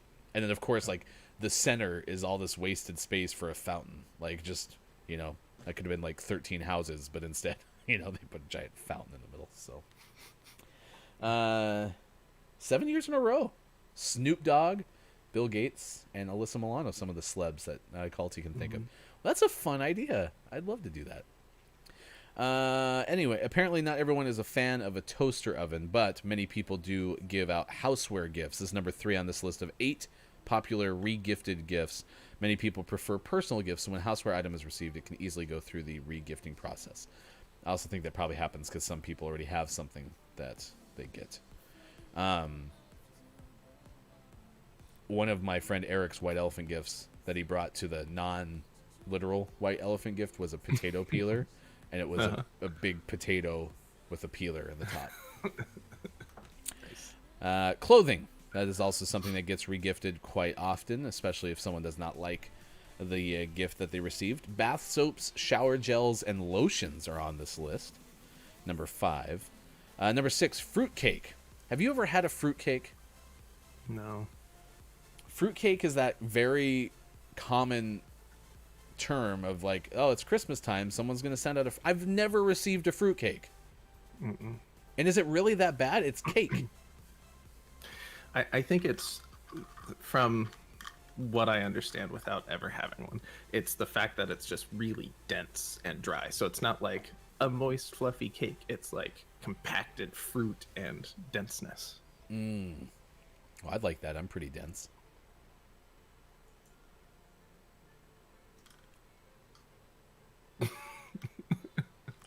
But yeah, I've never received a fruitcake as a gift. I want to try a fruitcake. I mean, I like I fruit. too want to live in a sitcom. What? It's cliche. I want to live in a sitcom or a cartoon and Oh. receive the fruitcake as a... Fair enough. Still, once it's received, the fruitcake may sometimes be given away. Pro tip: an expert regifter knows to never give away stale or expired food. Make sure fruitcake is given away prior to its sell-by date. I didn't even know they made fruitcake in like a can. I thought it was always made by somebody. Yeah, like, see, Culty, I'm with you. I've never actually seen a fruitcake in the wild. I don't think it would be that bad. Now, again, I've also heard that fruitcake has a lot of nuts in it sometimes, and then at that point, you're violating my nuts don't belong in baked goods, rule. But because I just can't stand. Like, I've learned how to love like peanuts and almonds and walnuts. Kind of, cashews are pretty good. I still don't like pecans. But so Sean's mom once said pecans, apparently, and I can't quit thinking of it. But I also like the fact that now I can call them pecans, because now I don't have to go through the pecans argument with anybody, right? If I just say it's a much better name. Yeah, if I just say pecans, then I'm in the clear, because now they're just looking at me like, that's not a word. And I was like, all right, I'll fight that battle. So the origin of pecans, we frequently go over to my parents' house and we'll hang out and play cards, and the kids will, veg out, and the adults will play cards, and my mom and I usually have a few drinks. And this one particular night, we had a few drinks, and then we all got snacky. And so we're like, what can we order? And my wife was like, oh, we can have Dairy Queen delivered. And everyone was on board with that. And my mom goes, oh, I want that thing, with the pecans. Just misspeaking out of nowhere. And we all thought it was hilarious. So now they are pecans. How does one spell pecans? I throw in the chat.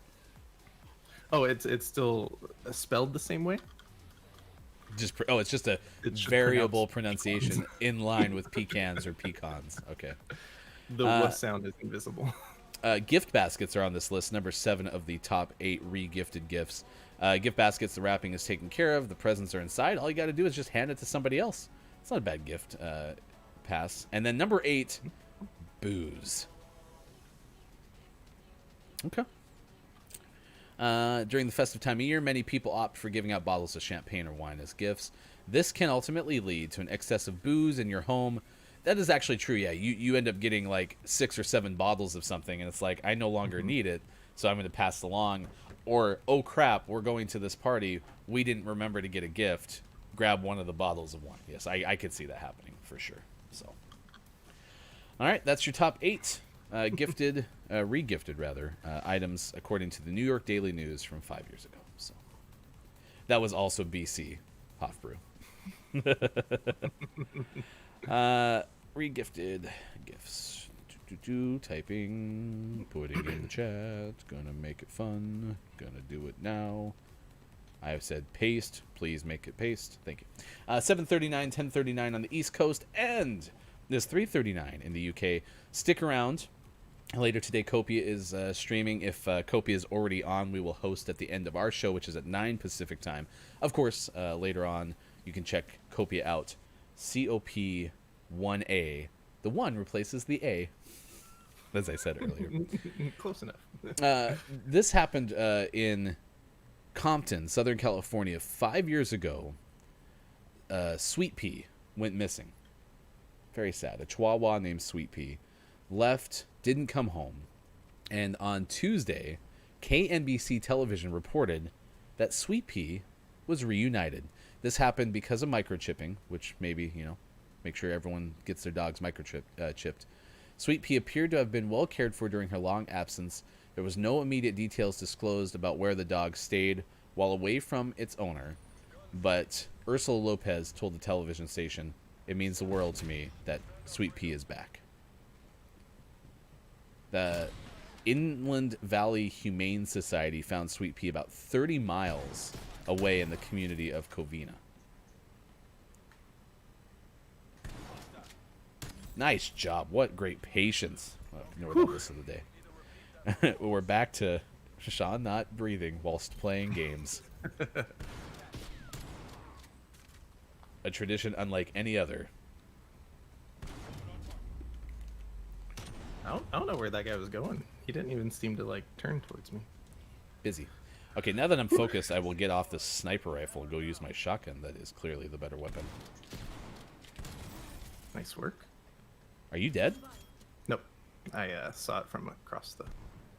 We locked Wait. eyes from across the room. Oh, no, he's on me. He's on... Ah. I thought I had time to switch to my sniper. Nice job.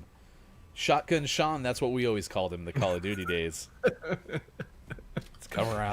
Have I proven my my point from the last game that it was those specific shotguns? Oh, boo! Hey, look, Dr. bros. Chick, it's knife time. It's nighttime. They're both on me, working towards spawn. Oh, I was gonna get one of them. Are we always gonna knife like we used to fists? I mean, Especially it's when better than the double Yeah, when pistol. it's double pistols. Although if they're gonna stick together, knifing is difficult. Call of Duty came to mind, but anyone who plays Call of Duty, what are your favorite new maps if you've had a chance to play so far? I would love to know. Like, I love the game show gunfight map. It is so much fun. He's running away.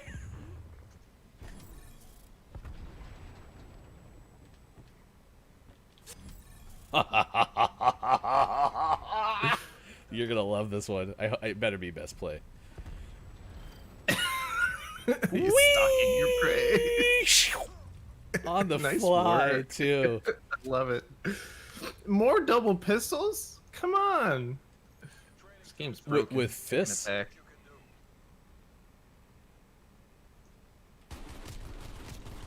I missed a whole bunch. Dr. Chick says the double pistols are fun.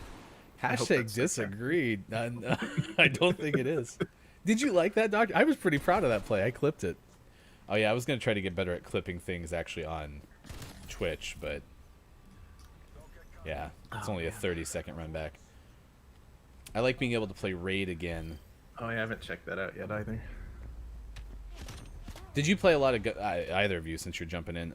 Do you play a lot of gunfight? Because again, Sean and I have found this is probably our favorite mode. Yeah, I love it. The good news is I think these maps are slightly big enough that switching to 3v3 temporarily isn't going to be awful. Whereas like on... Oh, I was going to punch him. Semtex out. I almost hit you with a grenade. You almost did. Incoming. Where is I'm this hopping guy? down. Okay, going back up. He's a ghost. I hear someone around me. I'm scared. Alright, oh, to my right, no. to my right. Is the flag underneath? Yeah.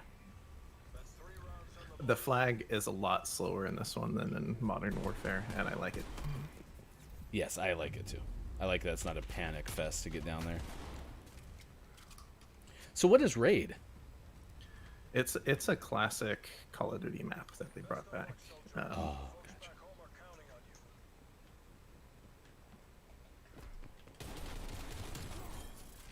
I got really lucky. He's dead. Ooh, right in the crotch. That's it. They are done. Game mode. Oh, the game made me stress about leveling up and completing officer challenges. Oh yeah, that's gun game, Dr. Chick, where everyone starts with a pistol. Oh no, maybe not. Oh, we're over. Hey, it's over. We did it. Yeah, I was reading chat. Sorry. Do you remember that one? That you start with one bullet? One pistol with a bullet. I don't remember the name of that. Unless that's how gun game starts. But I thought you came into No, the that's spawn with a lots of different ammo. thing. Yeah. Yeah. One in the oh, is that that's what it's called? One in the chamber. Nice.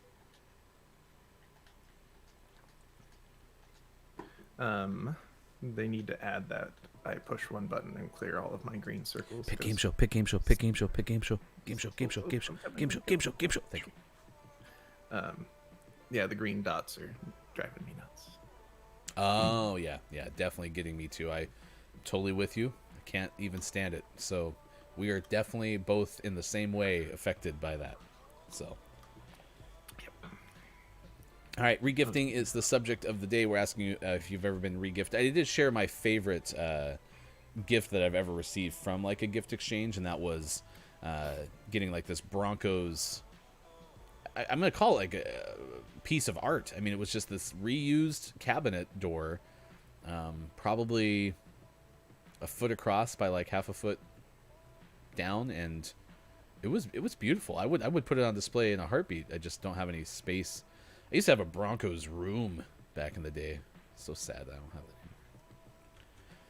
But that's probably the best gift I've ever received from a gift exchange. But I'm going to look more into like the Reddit, and I'm strongly going to try to get the Kiki Low community world to do a gift exchange someday. That would be fun. Maybe they already do, and I just have to ask if I can be part of it. Careful with the sight on this. It's weird.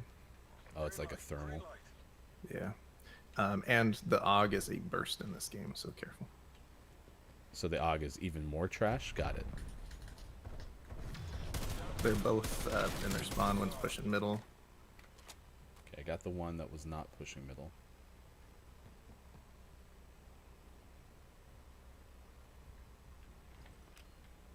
Semtex.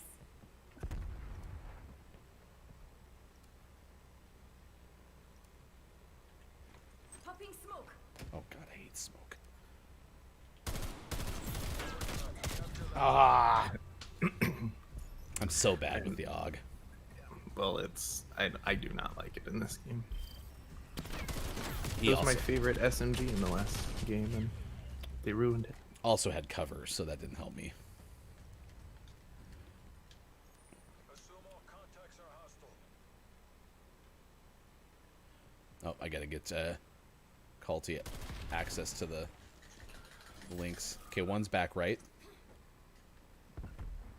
He's probably pushing me. Yeah, I don't see him. I'm in their spawn. Oh, yeah, he's midway on that side. Ooh, Nope. nice try. Smoke grenade.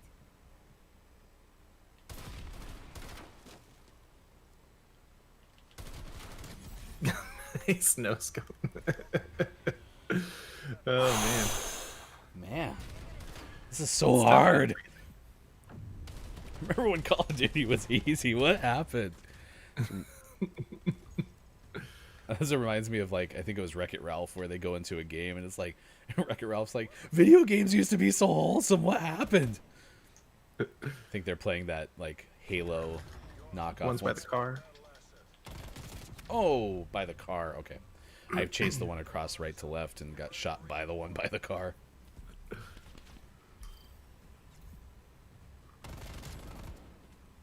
Yeah, I think that's a great thing to regift. I could go into our lotion cabinet and find a whole bunch of, you know, usually like some sort of seasonal smell or scent, right? And the weird thing too is like everyone needs body lotion. Well, not everyone needs, but everyone uses it for the most part. So this stoner is probably one of my favorite weapons in this game. Oh, behind me in our spawn.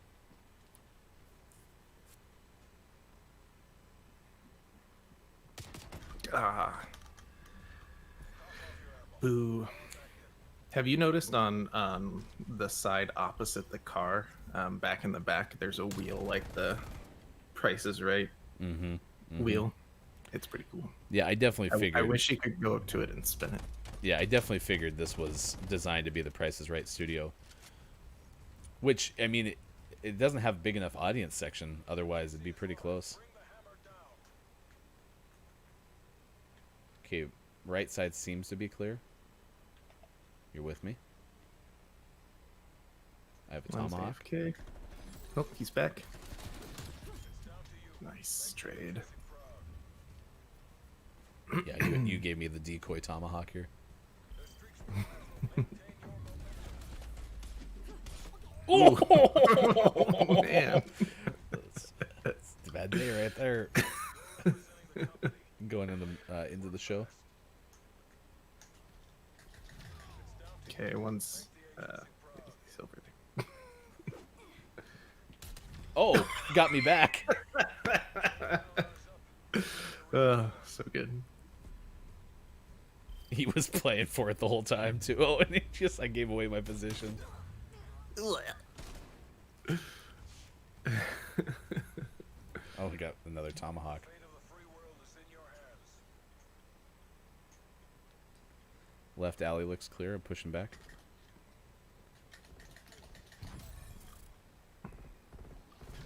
Oh, he's over near the car. Nice throw. I got there just in time to watch that. Repeat that performance.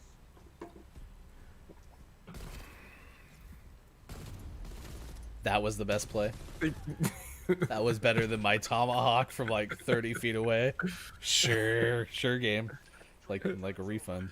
Let's see what you can do. One's up on the stage. Oh, he got me. Nice job.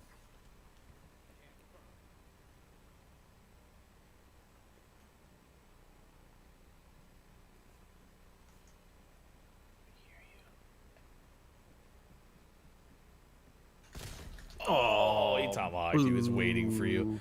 I like how you can hurdle anything in this game. Like, Yeah. not just like climb and jump, hurdle. Nice shots. Oh, the other guy was right there too. He popped up right at the end of that. Ooh. I'm a RPG through the game show. How the CIA does business.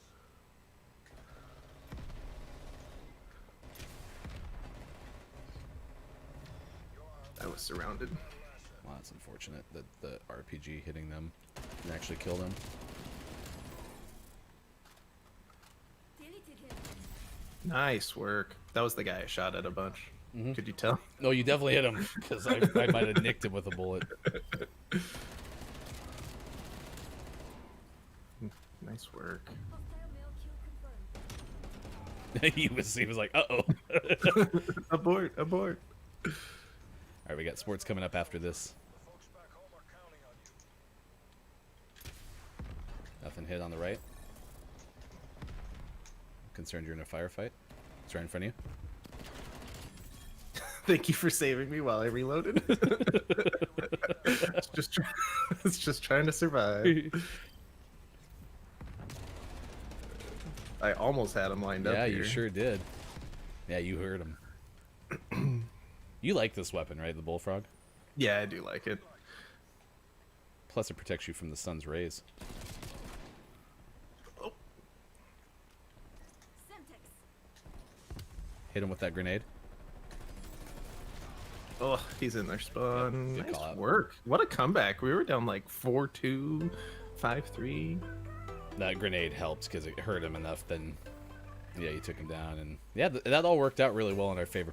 7:53 Gaming Morning Show. Thanks for being with us on Thursday, December 17th, 2020. Stick around. We'll tell you which Disney show that everyone thought was getting a reboot is not getting a reboot. We'll tell you why Oreos are delicious and sell better when you make more questionable flavors. That's coming up later on Gaming Morning Show. Right now at 7:54 West Coast, 10:54 on the East, and 3:54 in the UK. Afternoon drive in the UK.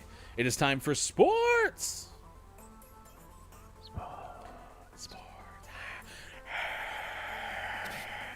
I had a friend when I was growing up in elementary school where, I don't know if you ever did this. I did a lot.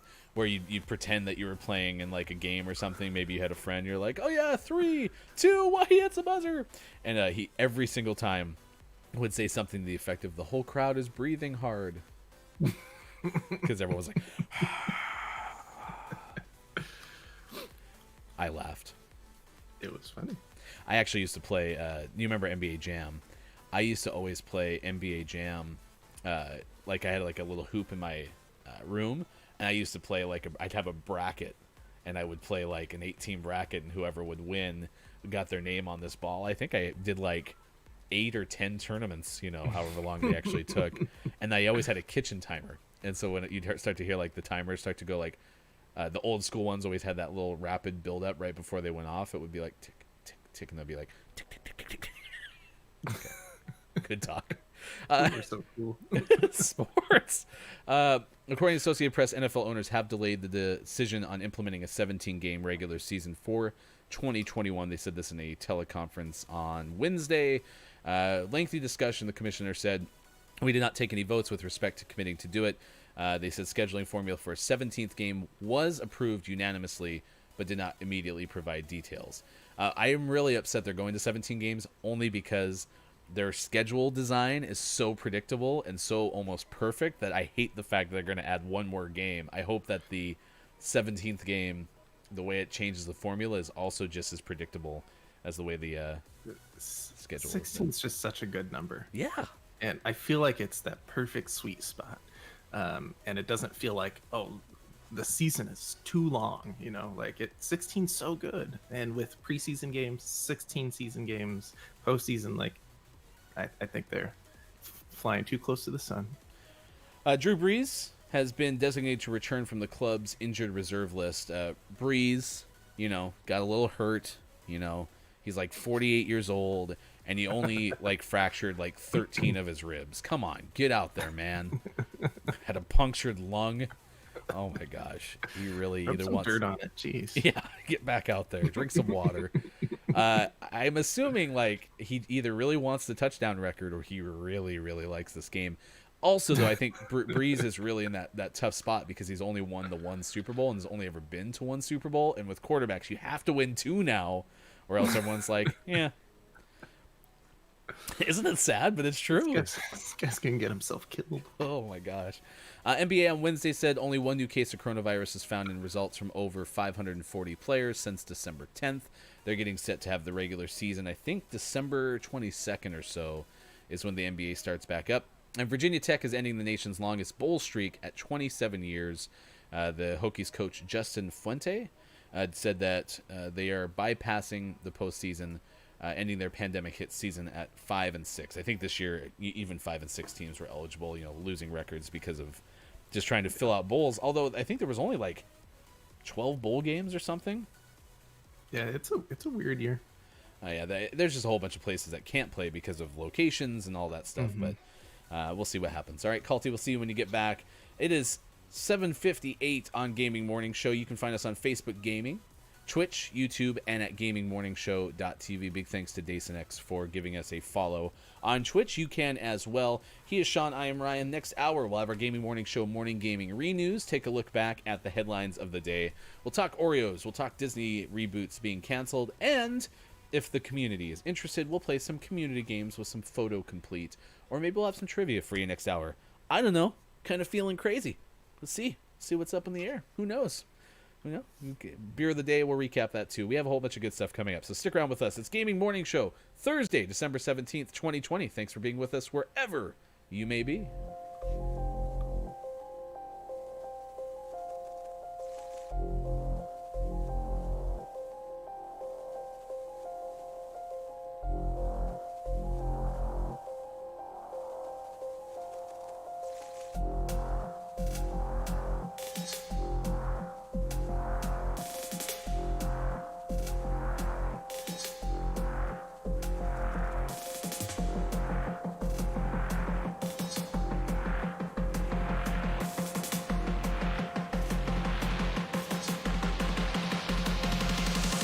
Man, I'm going global from the start. Gonna take my time, striving to win. But it feels just like I'm having fun. Just like the cleaning, we clear the ground. From anybody trying to take my crown and knock it down, you know, gotcha.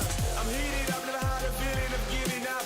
You turn around, I can see the light. At the end of the tunnel, about to drop a bomb on your head. And it feels like thunder. And now I'm gone till December. Putting overtime, life is on the line. Running for your life, always having mine. Money on my mind, who thinks it's a nine? What a shadow mind, the piece you are. Gotta take them out. Just before I go, I bring my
It's like I don't know what's left.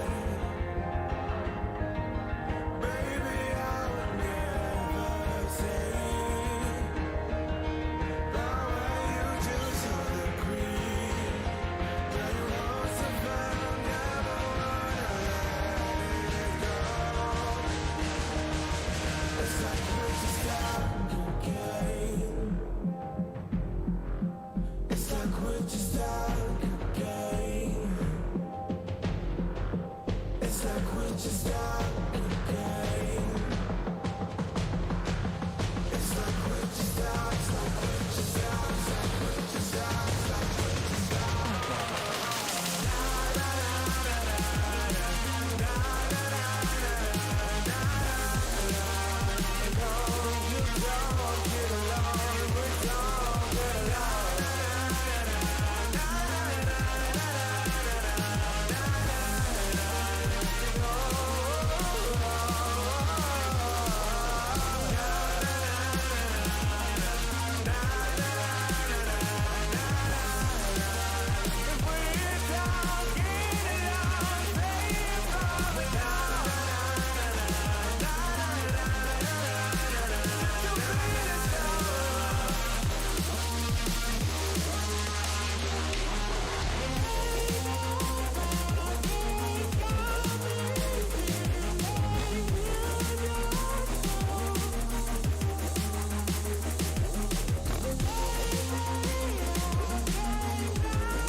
It's not a case of living the dream when you're chasing it.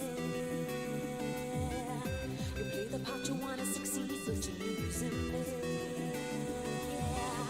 You see the face you wanted to be, living the life you always wanted to see. And you know that the time is right to let it go. So come on and let it go.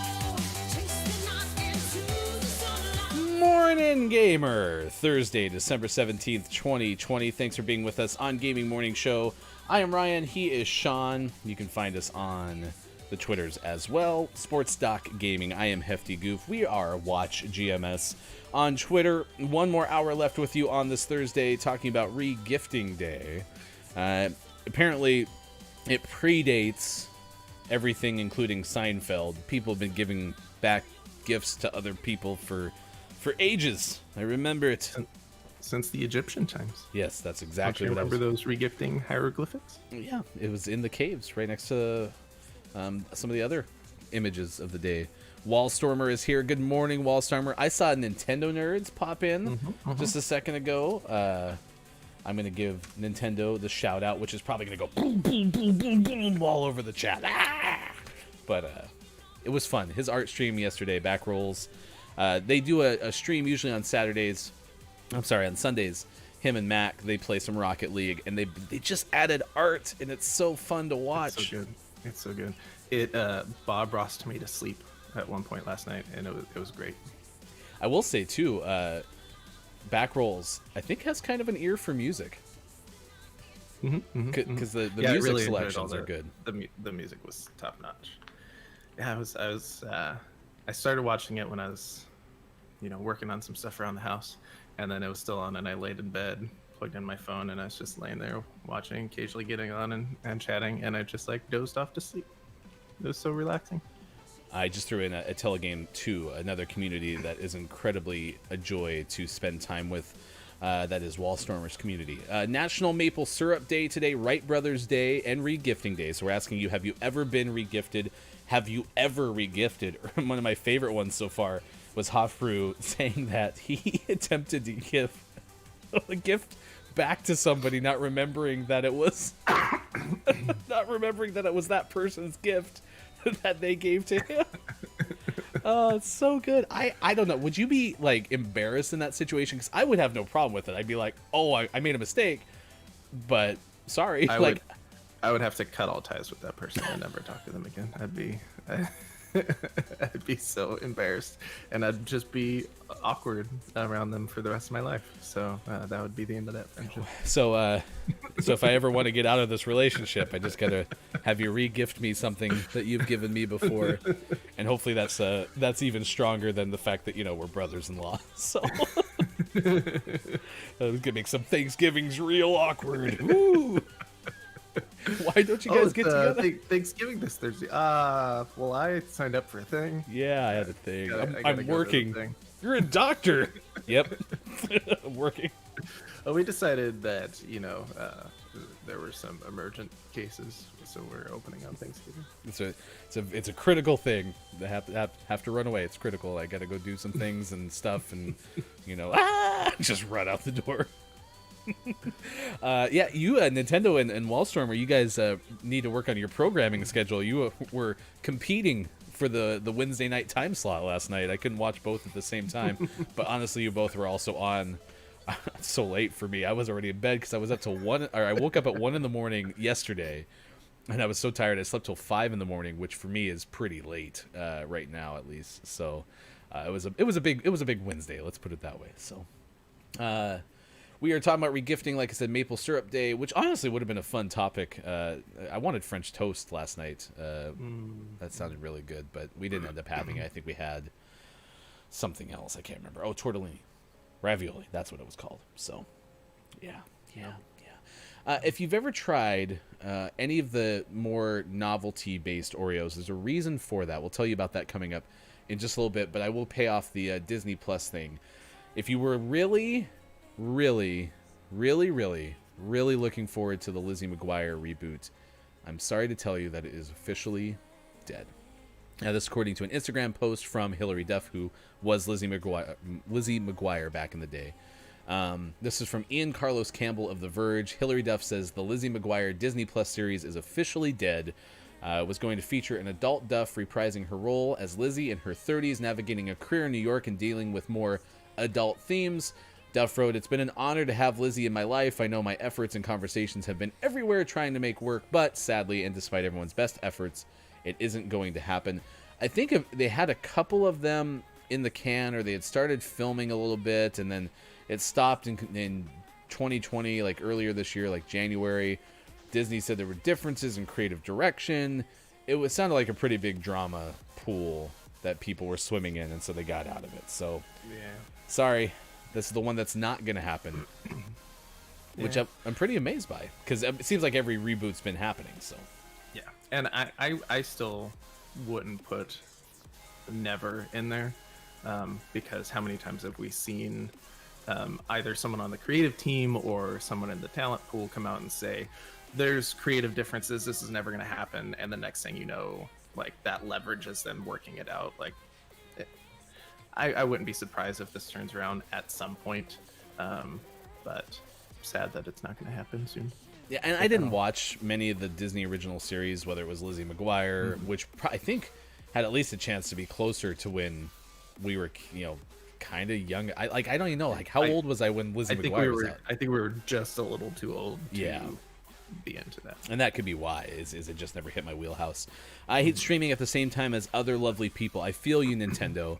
And that was kind of part of what I noticed as my the community that I've been getting into. Like I mentioned, Princess Kate 353 yesterday, good stream. I watched that, and I like started to look at my follows, and I'm like, I have so many people that I'm following now, and that's what I am kind of amazed by is Princess Kate 353 had the stream, and so many people were in there, and it seems like no one kind of overlaps in that circle that I call the Kiki Low circle, and you all can correct me if it started somewhere else.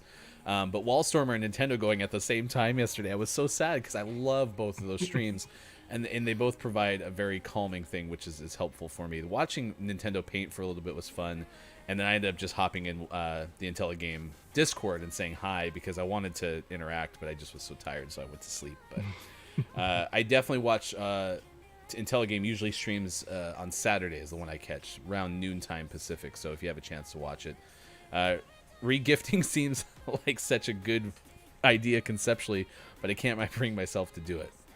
I get it, and that's the thing is like it became kind of a taboo, right? You're not supposed to regift, but when you have like stuff that's sitting in your closet or some other area just kind of collecting dust, make sure it gets some use. So. Yeah, I don't know how to help you get over that for sure because it's not easy. I agree with you there.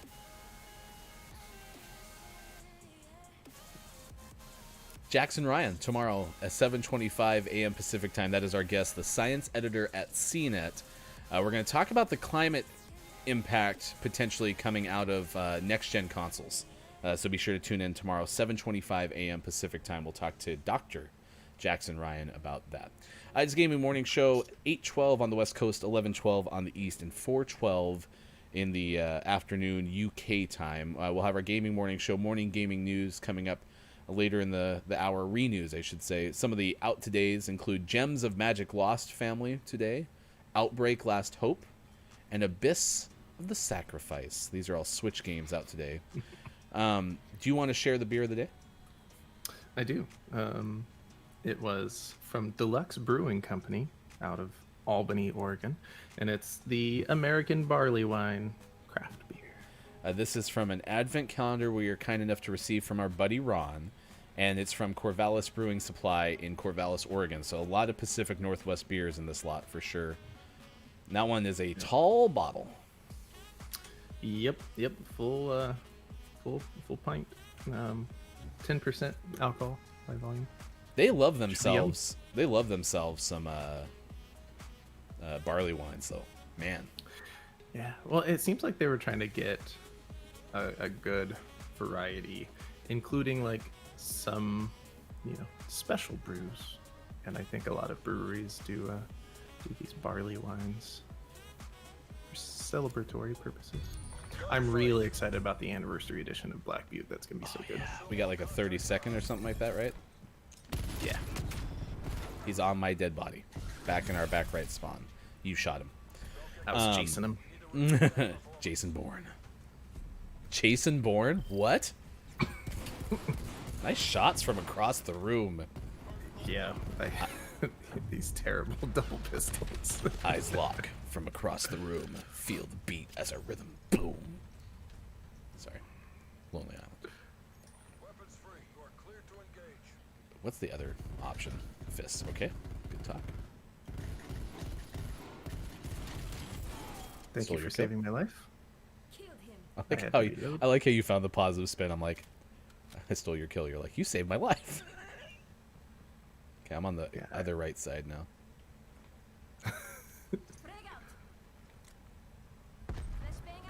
Oh, behind me. You saved my life. We saved each other's lives. We're in love life-saving brothers. This is how love starts. Sometimes love hurts, though. Love scores. Oh, Og. I do. It's a machine gun. I do have to tell you, Wallstormer, too, I'm so thankful that you clipped that comment about Kim Chica, because then Kim Chica followed us, which I put on the screen just now, and I feel like my life is complete at this point. So I hear footsteps all around, and I have no clue where they are. Yeah. Oh, in the room. The green room, if you will. Could have brought that aim up a touch, but ended up getting the job done, so there we go. It worked out.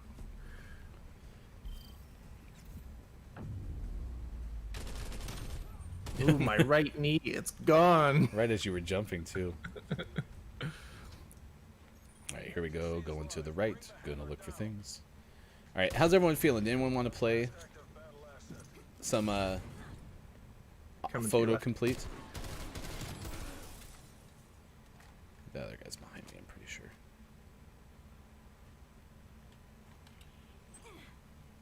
Oh, I like the sound the decoy makes. Nice work. Yeah, when you pull out the decoy and it starts making noise, did you notice that? No. I'll try It's this. cool. Never mind, I didn't get best play.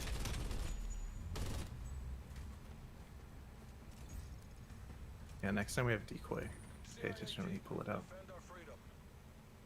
Oh, this is that one with that awful sight. Ooh, deadsies. Throwing grenade. Whatever. What is this weapon? I think it's that burst submachine. Well, at least I know why they give training to people. I have no clue what I'm running around with. Oh my gosh. Weapons free. You are cleared to engage. Throwing grenade. Oh, he's by the stage. One of them, anyway. I think he just went in the room. Yep. I tried so hard. Just went in the room. Smack, smack, smack. So did we just do a big loop? Yeah. I don't know if he saw you or heard you, but you guys were definitely like chasing each other.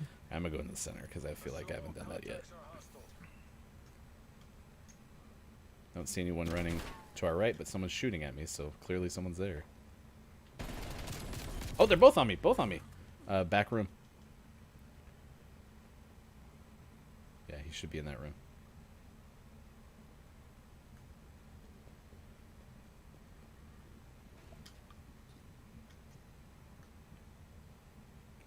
Wait, they did really well on those balloons to make them look like a person.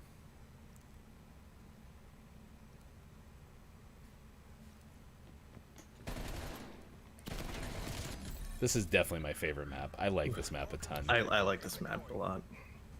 They did a really good job with it. All right, stick around after this. We are going to play some Photo Complete from Google Feud, so stick around for that. It's coming up after this. Also be thinking about anyone you want us to send you to on Twitch. If you're watching there, we will go ahead and send you somewhere after the show. We are done at 9 Pacific.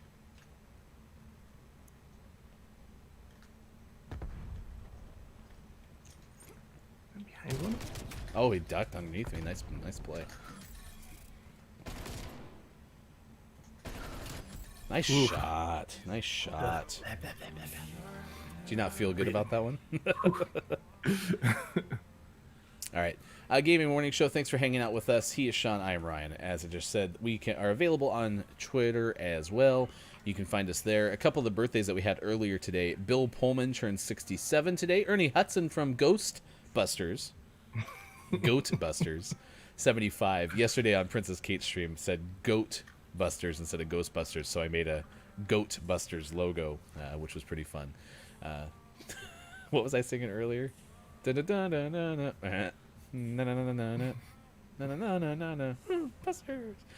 Jamie Foxworth played Judy Winslow in Family Matters 41 today. Peter Farley, 64 today, the director and producer.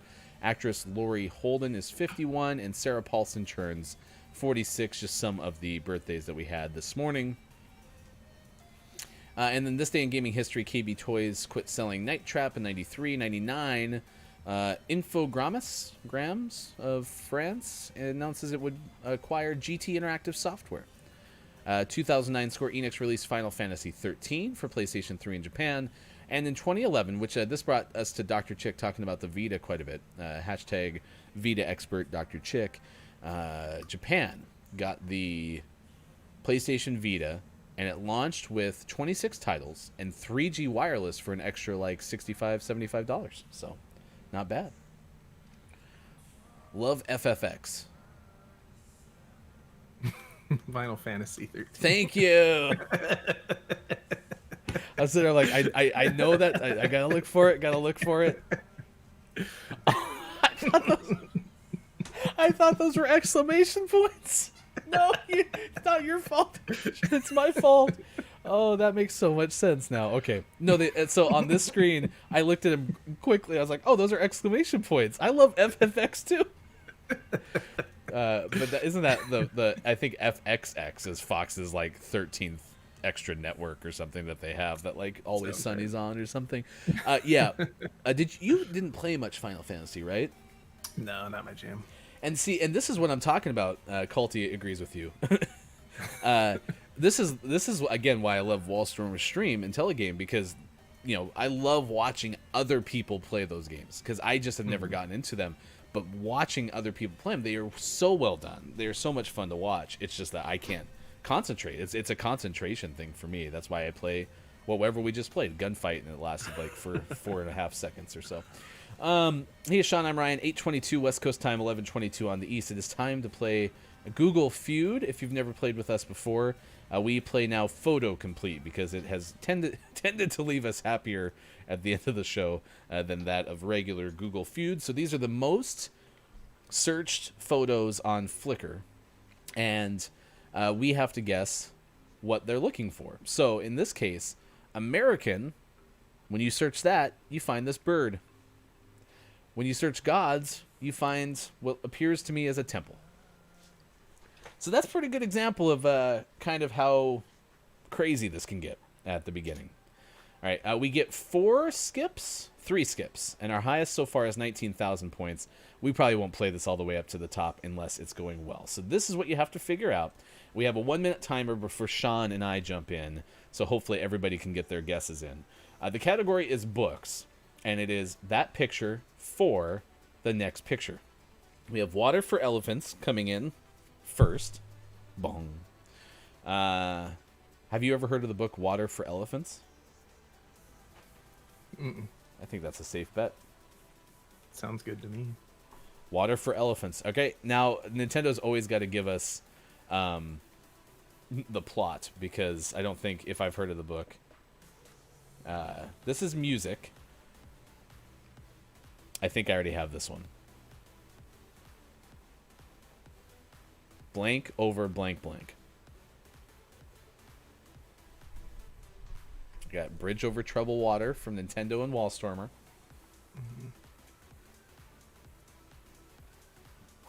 Now I'm taking a break. Bridge Over Troubled Waters. Or Water. Yep, nice work.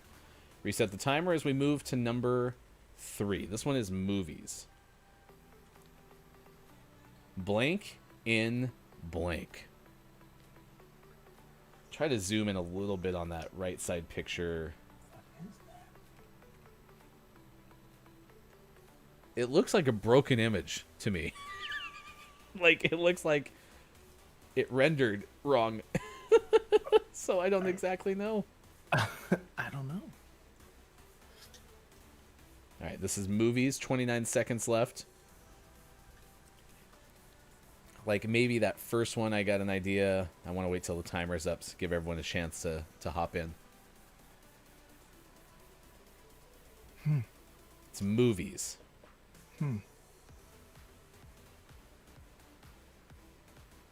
See, I'm going to go Babes in Toyland. That's a pretty good guess. That's all I could come up with too, but I don't know. Yeah, I don't know what that right side picture is. I was picturing like Hugs or something. Yeah, no, I'm with you. This one. So this is what's fun about this game, is it doesn't leave us with an annoyed or like sad feeling, but we look at that and you're like, who is searching? Because we'll see the answer here in a second. I'm gonna try Hugs, but I can't think of anything to put in there. Hugs and Kisses, even though that's not what it would be.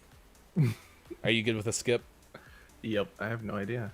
Men And I can't tell if in Black. Of course, yes, of course. there is black in that picture. That is a fact. There is actually black in that photo. All right, we're back to books.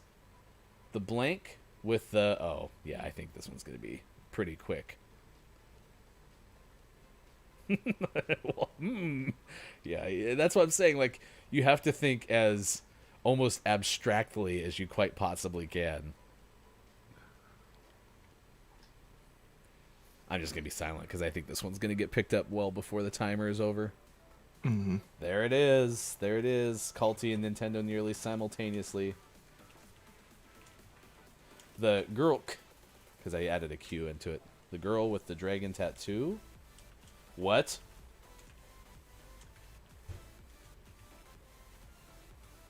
What? If I just type tattoo. Oh. Oh. There's another picture. We even got it without the full thing. I was like, come on now. Okay. Yeah, I saw that one right away. All right, we're back to books. This is number 5. We are to 11,000 points. Books is this one.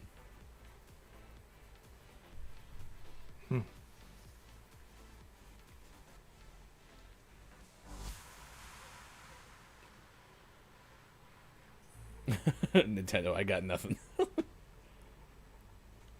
I mean, it is pretty vast and empty.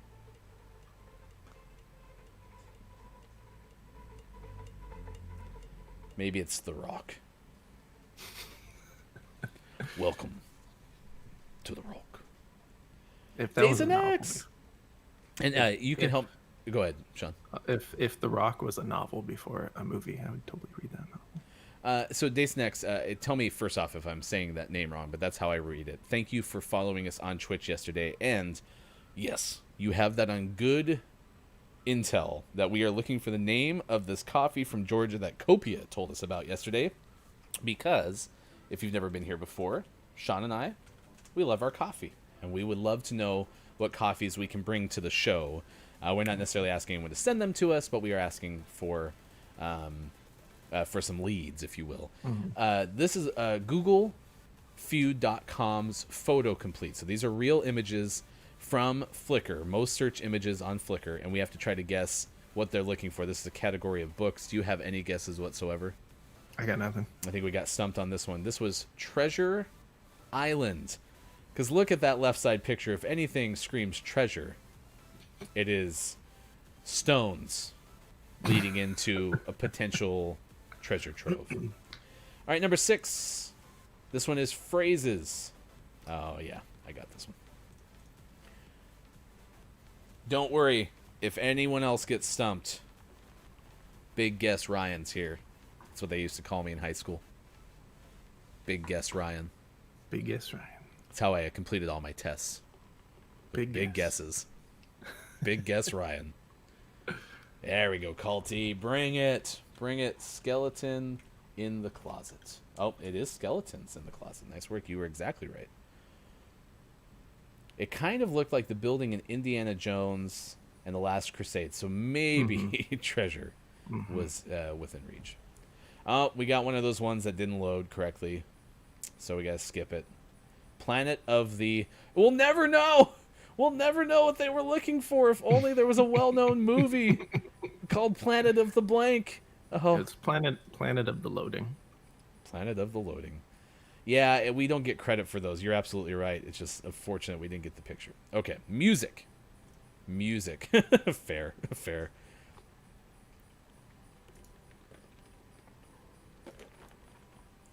Ooh, wild horses. Look at them boots. No, she's gone country. Nice work, Wallstormer, with 15 seconds into the countdown. This one's phrases. Blank under the blank. All right, so Days Next, I got the name right. Dropping the coffee brand in the next month. Wait, what? This is going to be yours? Yeah, let's rock and roll. Let's absolutely rock and roll. All right, Awesome. We got water under the bridge. Nice work. Culty Vibes gets credit. All right, we're to number 10. This could be you were here on this date. We have set a new high score for photo complete on Gaming Morning Show. Never in the history of this show have we ever had this much success. Hashtag mug life. That's so cool that you're doing coffee. Love it. I got Dog and Pony Show coming in from Nintendo Nerds.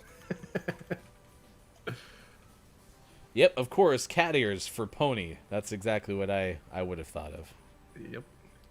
But that's not the phrase. I know, it looks like a cat. It totally was a cat. So this has been a highlight. I wish I would have captured the clip. I'll go ahead and F9 that so I have this one. So we had a cat yawning like this, and it was steel. Who knows? Ooh, ants in your pants. Pants. Ants in your pants. Count it. No. All right, nice work. Man, movies. We are just rolling right along. We'll never see a score this high, ever. I know this one, too. It's a movie. I'm so excited. I love this movie so much. It is pretty good. I tried reading the books with the kids, and it just didn't catch on. It wasn't a book before, though, right? Like this, they made it after the fact, or it was actually based on a book? They're kids' books before. You're killing me. Yes, no, I can't wait to try this coffee. And we also, How to Train Your Dragon, absolutely. Man, we're just rolling right along. We're only going to lose because we're going to get another non-load. Oh my gosh, and it happened right away. Yeah, and I'm going to try to refresh because I've never done this before because we have no skips left. I'm trying to refresh, but I think that gets us out of the sequence. Yeah, that gets us out of the sequence anyway. All right, nice work, everyone. I'm proud of you. You came to play today on googlefeud.com's auto-complete, photo-complete. Bagged coffee last night. Well, Zom did. How to Train Your Dragon. How to Train Your String of Christmas Lights. Nailed it. Well, and Jason X, I hope that you know that while I am not perfect in my brewing process, we do use pour-overs for both Sean and me. And Sean's much more thorough. Like he does you do the full-blown proper technique, right? The scale comes out. I have my grounds to water ratio on point. Yeah. I like the process.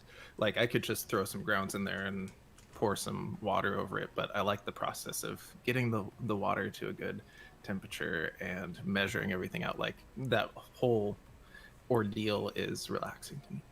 Hey, Culty, have a great rest of your day. And by the way, I didn't get a chance to tell you this, but we did mod you, so now you can share links in the chat, so we would have that.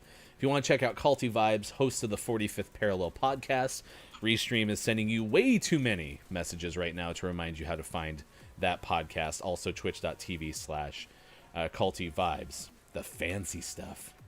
We're so happy you're here, and thanks for bringing everyone to the show. We are Monday through Friday, 6 to 9 a.m. Pacific time on Facebook Gaming, Twitch, YouTube, and at gamingmorningshow.tv. Basically, the premise, just trying to do a morning radio show that happens to play some games, and as you mentioned, also having the autocomplete, the community games is what I'm trying to say.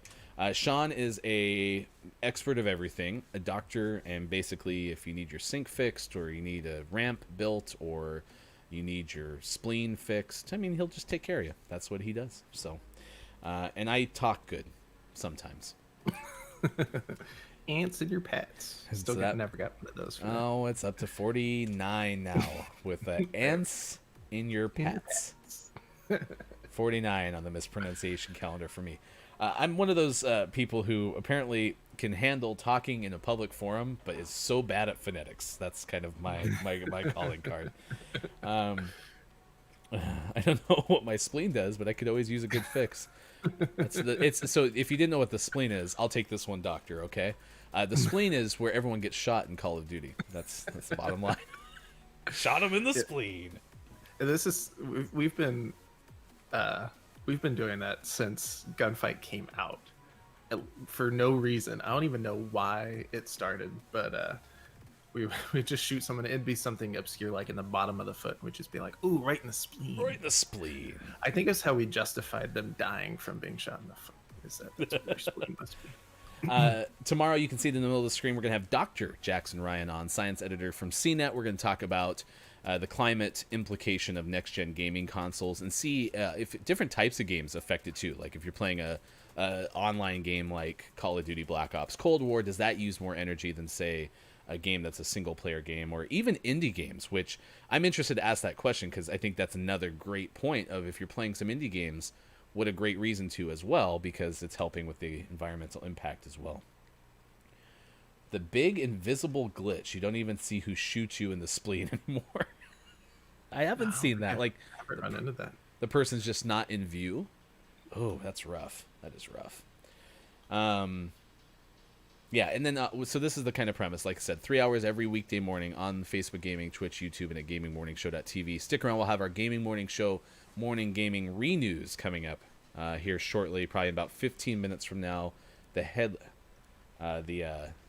headlines of the day. Yeah, if you miss any of our interviews, and I'll throw this, thanks Wallstormer for giving us that reminder. Our YouTube channel is available. You have to search Gaming Morning Show on YouTube, because we don't have the custom URL. We have to get to the 100 subs before we can get that. But we had Benjamin Frisch join us yesterday from He has 1 health. Nice work. You knew that's how that was going to play out, right? That's exactly why you bounced it off of that curtain. That's what you always do. So if even you ever want to see use most people think the grenades are apparently, you're supposed to throw them in the direction of the enemy. No. What you do with the grenades is you bounce them badly off walls. We have a decoy. Pull it out and listen. It's like a radio signal or something. Yeah, it's cool. You interrupted my expert tutorial on how to throw grenades just to tell me about the radio signals. Nice work. The other one's right next to you. I was a little late on that call out. I'm so sorry. Oh my gosh. Oh, we haven't been playing much Warzone yet either, so that could be why. I want to try that new island, by the way. Respawn, Rebirth Island, something like that. We need to try some Warzone. Oh, to close the loop, though, on what Wallstormer said. In Wallstormer, I don't know. I assume you're okay if I tell people your name is Josh because you use it in the stream. But if you want me to stop, I'll make sure to stop that. But yeah, we had Benjamin Frisch on from Slate yesterday. We overlooked a lawsuit. It's a class action complaint that's being brought up against EA that could potentially look into this idea of using artificial intelligence to adjust difficulty in games. And one of the goals potentially is to make people spend money on microtransactions. And then on Monday, we had Andy Euler from Marketplace, which, like, I fanboyed hard because I am such a big fan of Marketplace on public radio. And he talked about, like, the future of retail in video games. I'm right next to you. I'm basically I have a piggyback ride at the end of this. Yeah, right? No, I'm not going to throw the grenade at you. It's a I'm a magician. I'm a grenade magician. Now you see me. Now you don't. So Sean, Have you looked in your pockets? Oh, it's a grenade! Sean always gives me so much crap for overusing my grenades, and it's usually for reasons the opposite of what you just saw, which is that one actually worked. So. Oh, I cannot kill him. Oh, he's behind me too. So we're in trouble. We're in trouble. Ooh, nice try. Yeah, and I like Warzone a lot from the BR. It's just for the format of the show. That's the other reason that we've really liked Gunfight. Even if we weren't doing the show, we'd like Gunfight. It's that good for us. Is it fits the format of the show. We can play 2 or 3 games, usually about 2, and then get back into the next segment. So. Oh, I was busy reading the chat. He's in the back room, back left to spawn. Yeah. Oh, no, not on stream. No. That's unnecessary. Ah! Oh, we're going to watch it again. No! Stop. Look away. Oh. Okay, so Nintendo. So I've been in radio a long time, like 20 years. And the old thing about, you bring in writers to be on the radio because it was a way to kind of cross-promote their stuff. But I am also amazed. And this goes back to, like, friends of mine who are doing podcasts and stuff. People are pretty generous with what they're willing to provide. And so, yes, I am super thankful for everybody who has said yes to be on the show so far. We're going to do a fun thank you, hopefully get that produced and send it out to everybody. We need to do that. And the thank you will also be to everyone who's joined the stream as well. I mean, we've only been on since basically September, and so everyone who's made this show possible and hangs out with us. He's on the stage in the back. Yeah, I got him. I haven't seen the other guy yet. So, all right. So yeah, we'll have one more game after this, and then we'll do our gaming morning show gaming renews, and then you'll have to help us figure out where we're gonna send y'all on Twitch, because it looks like majority of everyone watching this morning so far is on Twitch. If you know anybody who is on Facebook Gaming or YouTube that is a streamer, certainly interested in finding more, because that is one thing that I haven't done enough of yet, is find people on those platforms to start getting connected with as well. Oh, he's right in front of me. I didn't even see him. They're both on the floor, yeah. The other guy is probably, yep.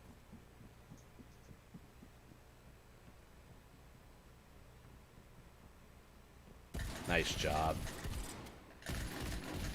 Nice try. Oh, the melee's slow or didn't work. I did such a bad job. So I also get in trouble with Sean, because I'll look at him and be like, nice try, and he's not even dead yet. And that time I gave you a good job before you would actually close the deal. Oh man. All right, I don't really like these double pistols, but we have fists. That's the other choice. So One's in the middle. I'm blind. We lost. Nice try. Nice try. We are one of life's losers. All right, thanks for hanging out with us on Gaming Morning Show, 8:42 West Coast time, 11:42 on the East in the U.S., and 4:42 with our friends in the UK and beyond. Thanks for being with us on Gaming Morning Show. I am Ryan. He is Sean. Thanks for hanging out with us. If you've ever found the novelty Oreos in the section of your grocery store, there's a reason for it. Not just because some people are interested in peppermint bark Oreos or wasabi Oreos, or my favorite made-up flavor that I came up with this morning, barbecue beef Oreos. But they have been happening. I mean, Sean, you said you've been doing the videos, filming your kids trying them since, like, what, 7 years ago? 7 years. Yeah.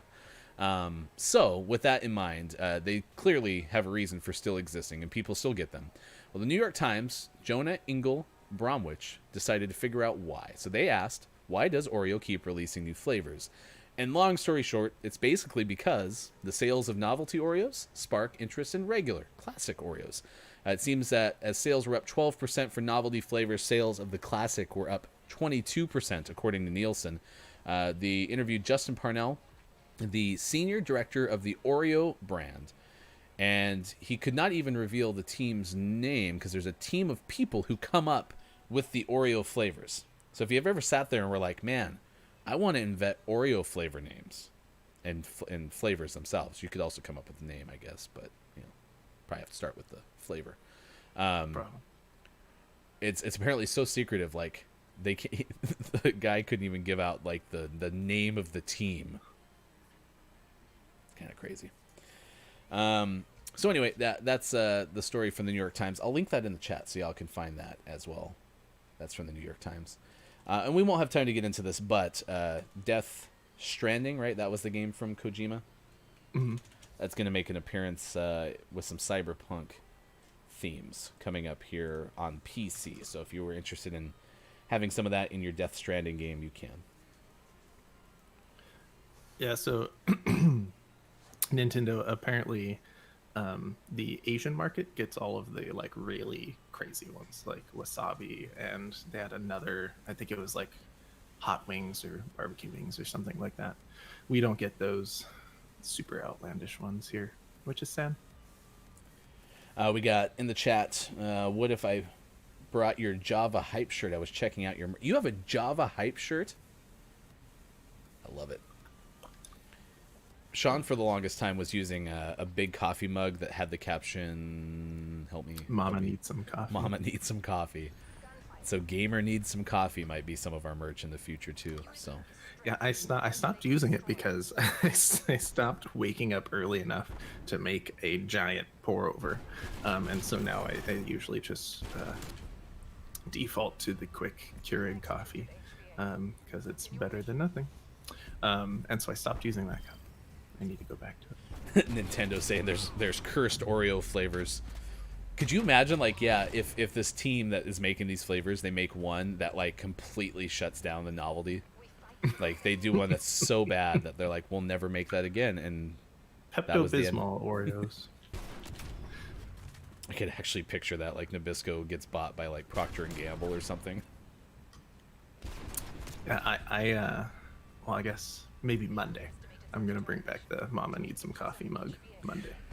For those who don't know, Sean and I are brothers-in-law, so our wives are sisters, and they both got the same coffee mug, and it is gigantic. And the only reason I don't use it, because I do prefer the larger container, is because I spill too much, so I always have a closed coffee cup as often as possible. I spill a lot.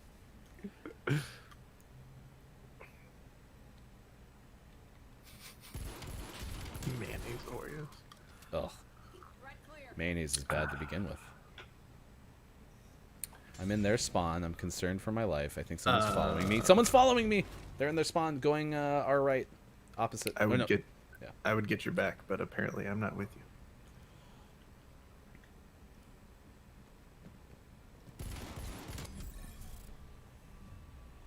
Yeah, it was that was the day. Mayonnaise Oreo day. Everyone remembers it. I love that you all are getting to know each other. That is the other cool thing about these communities, right? People start to get to know each other. I'm so happy, Sean. I'm just so happy.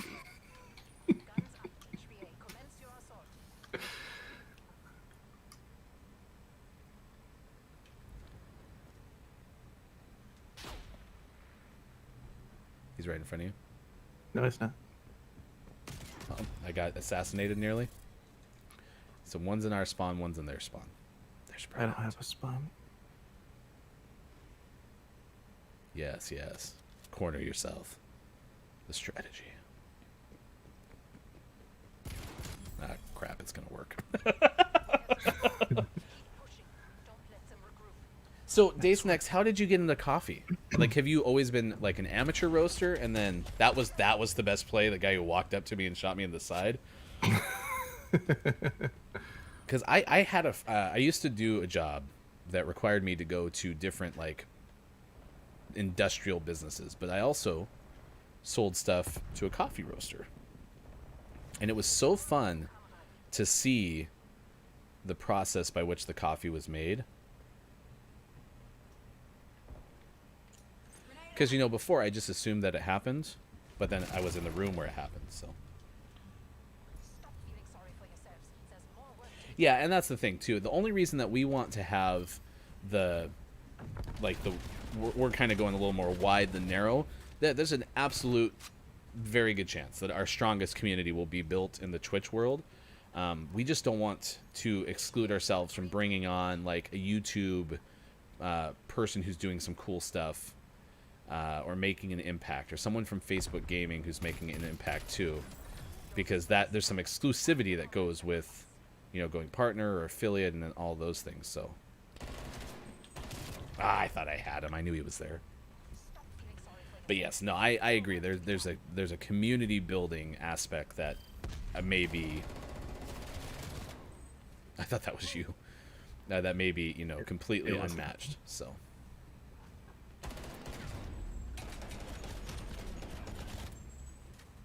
Yeah, and the tough part I found, so I mentioned that I haven't done a good job of trying to find enough people on the YouTube and Facebook platforms, and it's harder to do. You know, it's harder to find who is streaming live gameplay or someone in the video games realm. I found a whole bunch of people like hosting like radio stations on YouTube, and that's kind of a cool deal, and I'm going to feature some of that, you know, eventually. He's right in front of us. But In front of you. Yeah, YouTube's just kind of a mess all the time. Yeah, and which is unfortunate. Yeah, and every platform has, you know, different strengths. Like YouTube has a good algorithm that feeds you stuff that you're likely going to watch and recommends people based on that. Twitch has a little bit more of like the Wild West, where it's like, I'm going to find someone who's playing the game that I'm interested in, or I got referred, or to everyone's point in this chat right now, also finding cool people in chat and then finding streams off of that, right? So I think that that's a big strength of Twitch too.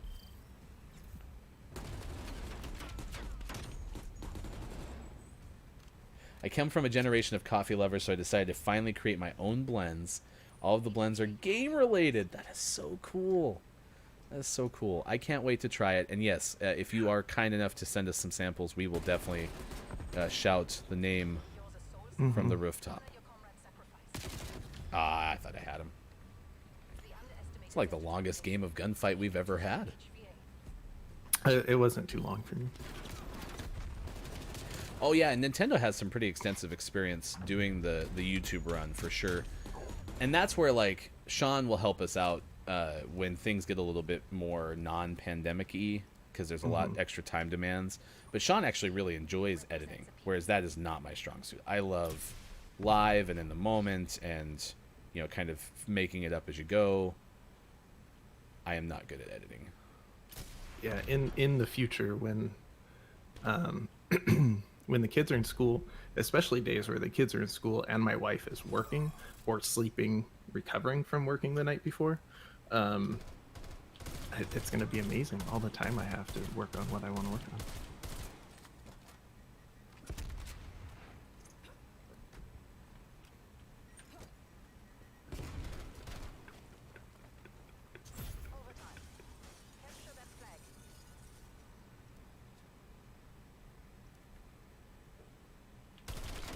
No! I thought I had them. Nice play. Nice try, nice try.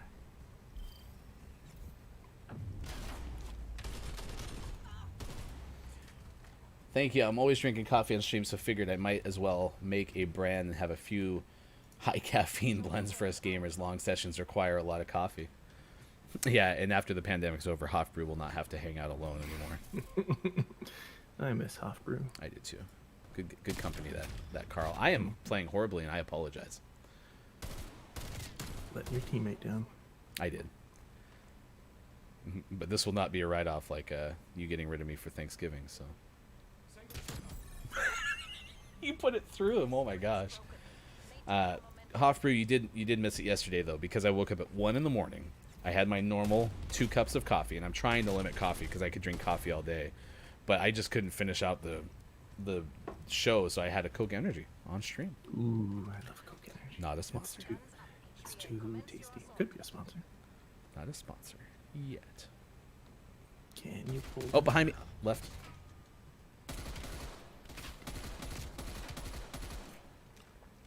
Oh, yeah, at least you heard it. That's good. Nice try. We're a loser. You're a loser. In this particular instance, that is true. I let you down. Well, the good- you let your teammate down. But the good news is I will never give you up. I will never let you down. Won't So turn I was around. dropping.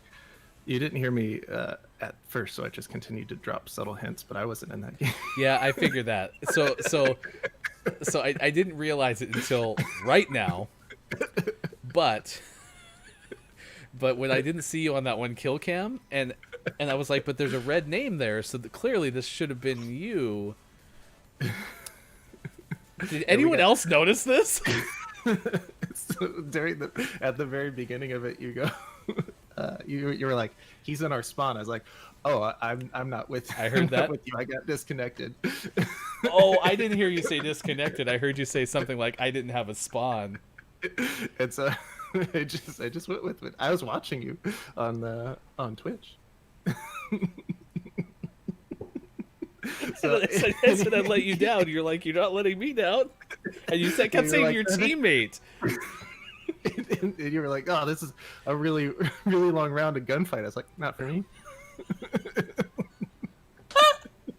Oh, where were you, chat? You were supposed to help me out. I think it would have been hilarious if you had found a way to sneak some chat comments in there yourself too. Be like, Well, man, he's really playing well. If someone said anything in chat, I was gonna be like, she doesn't know. Quiet. Oh my gosh, well played, sir. Well played. All right, I'm so proud of you. Nice work. Oh, All right, let's close out the show. It's 8:55 West Coast time, 11:55 on the East, and 4:55 in the UK. Thanks so much for being with us. Big shout out, Dason X, for being kind of a first timer. I know you followed us yesterday, but hanging out in the chat. Everyone else who's been here all show as well. A couple more quick shout outs. Nintendo Nerds streaming Tuesdays, Wednesdays, and Sundays. Wallstormer on Intelligame US is the Twitch destination for you.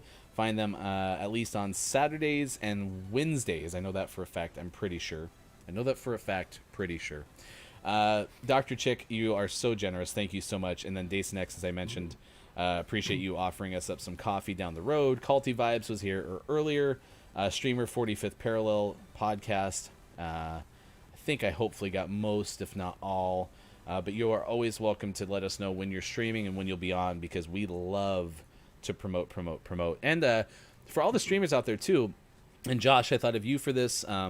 Nintendo Nerds might even co-host at some point during the next couple of weeks. But we also want to do a 5-question segment around 820. And that would be more focused probably on content creators or people who are actively streaming. And it's just a little bit looser of a format, whereas like our interview tomorrow with Dr. Jackson Ryan, that'll be more of your traditional interview, asking questions, listening back for answers.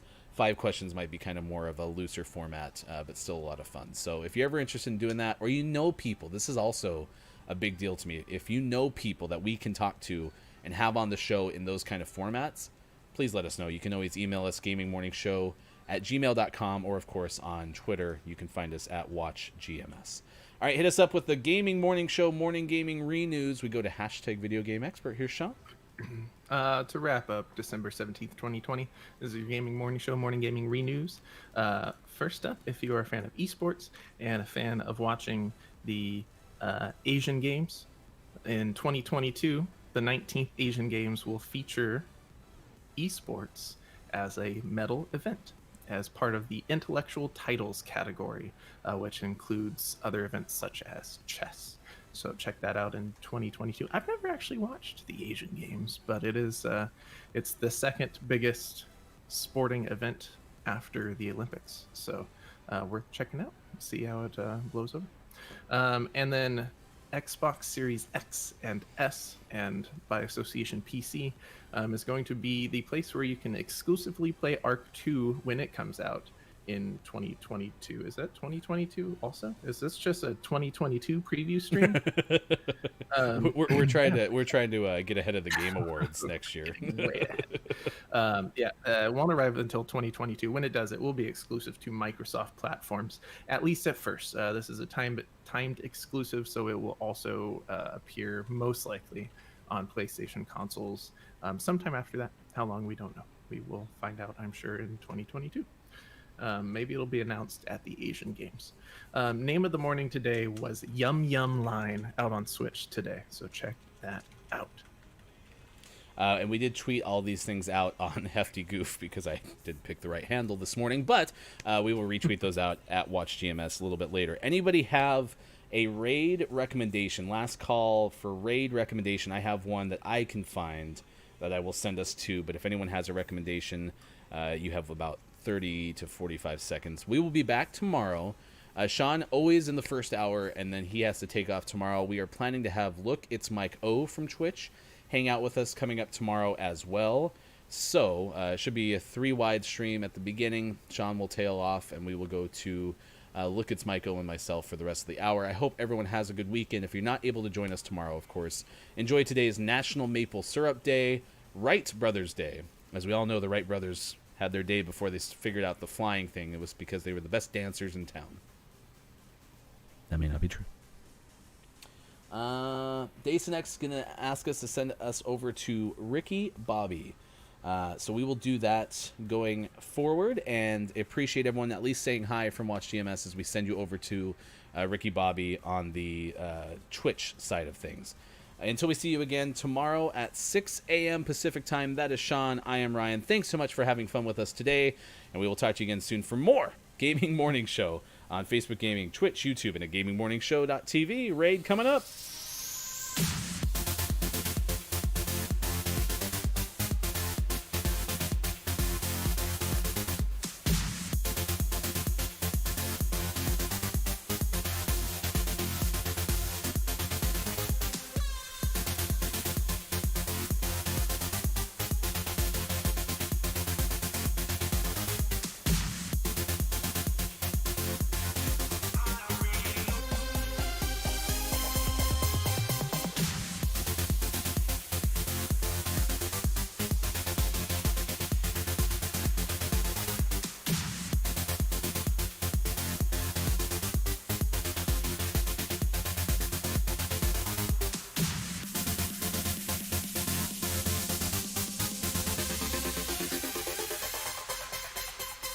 Thank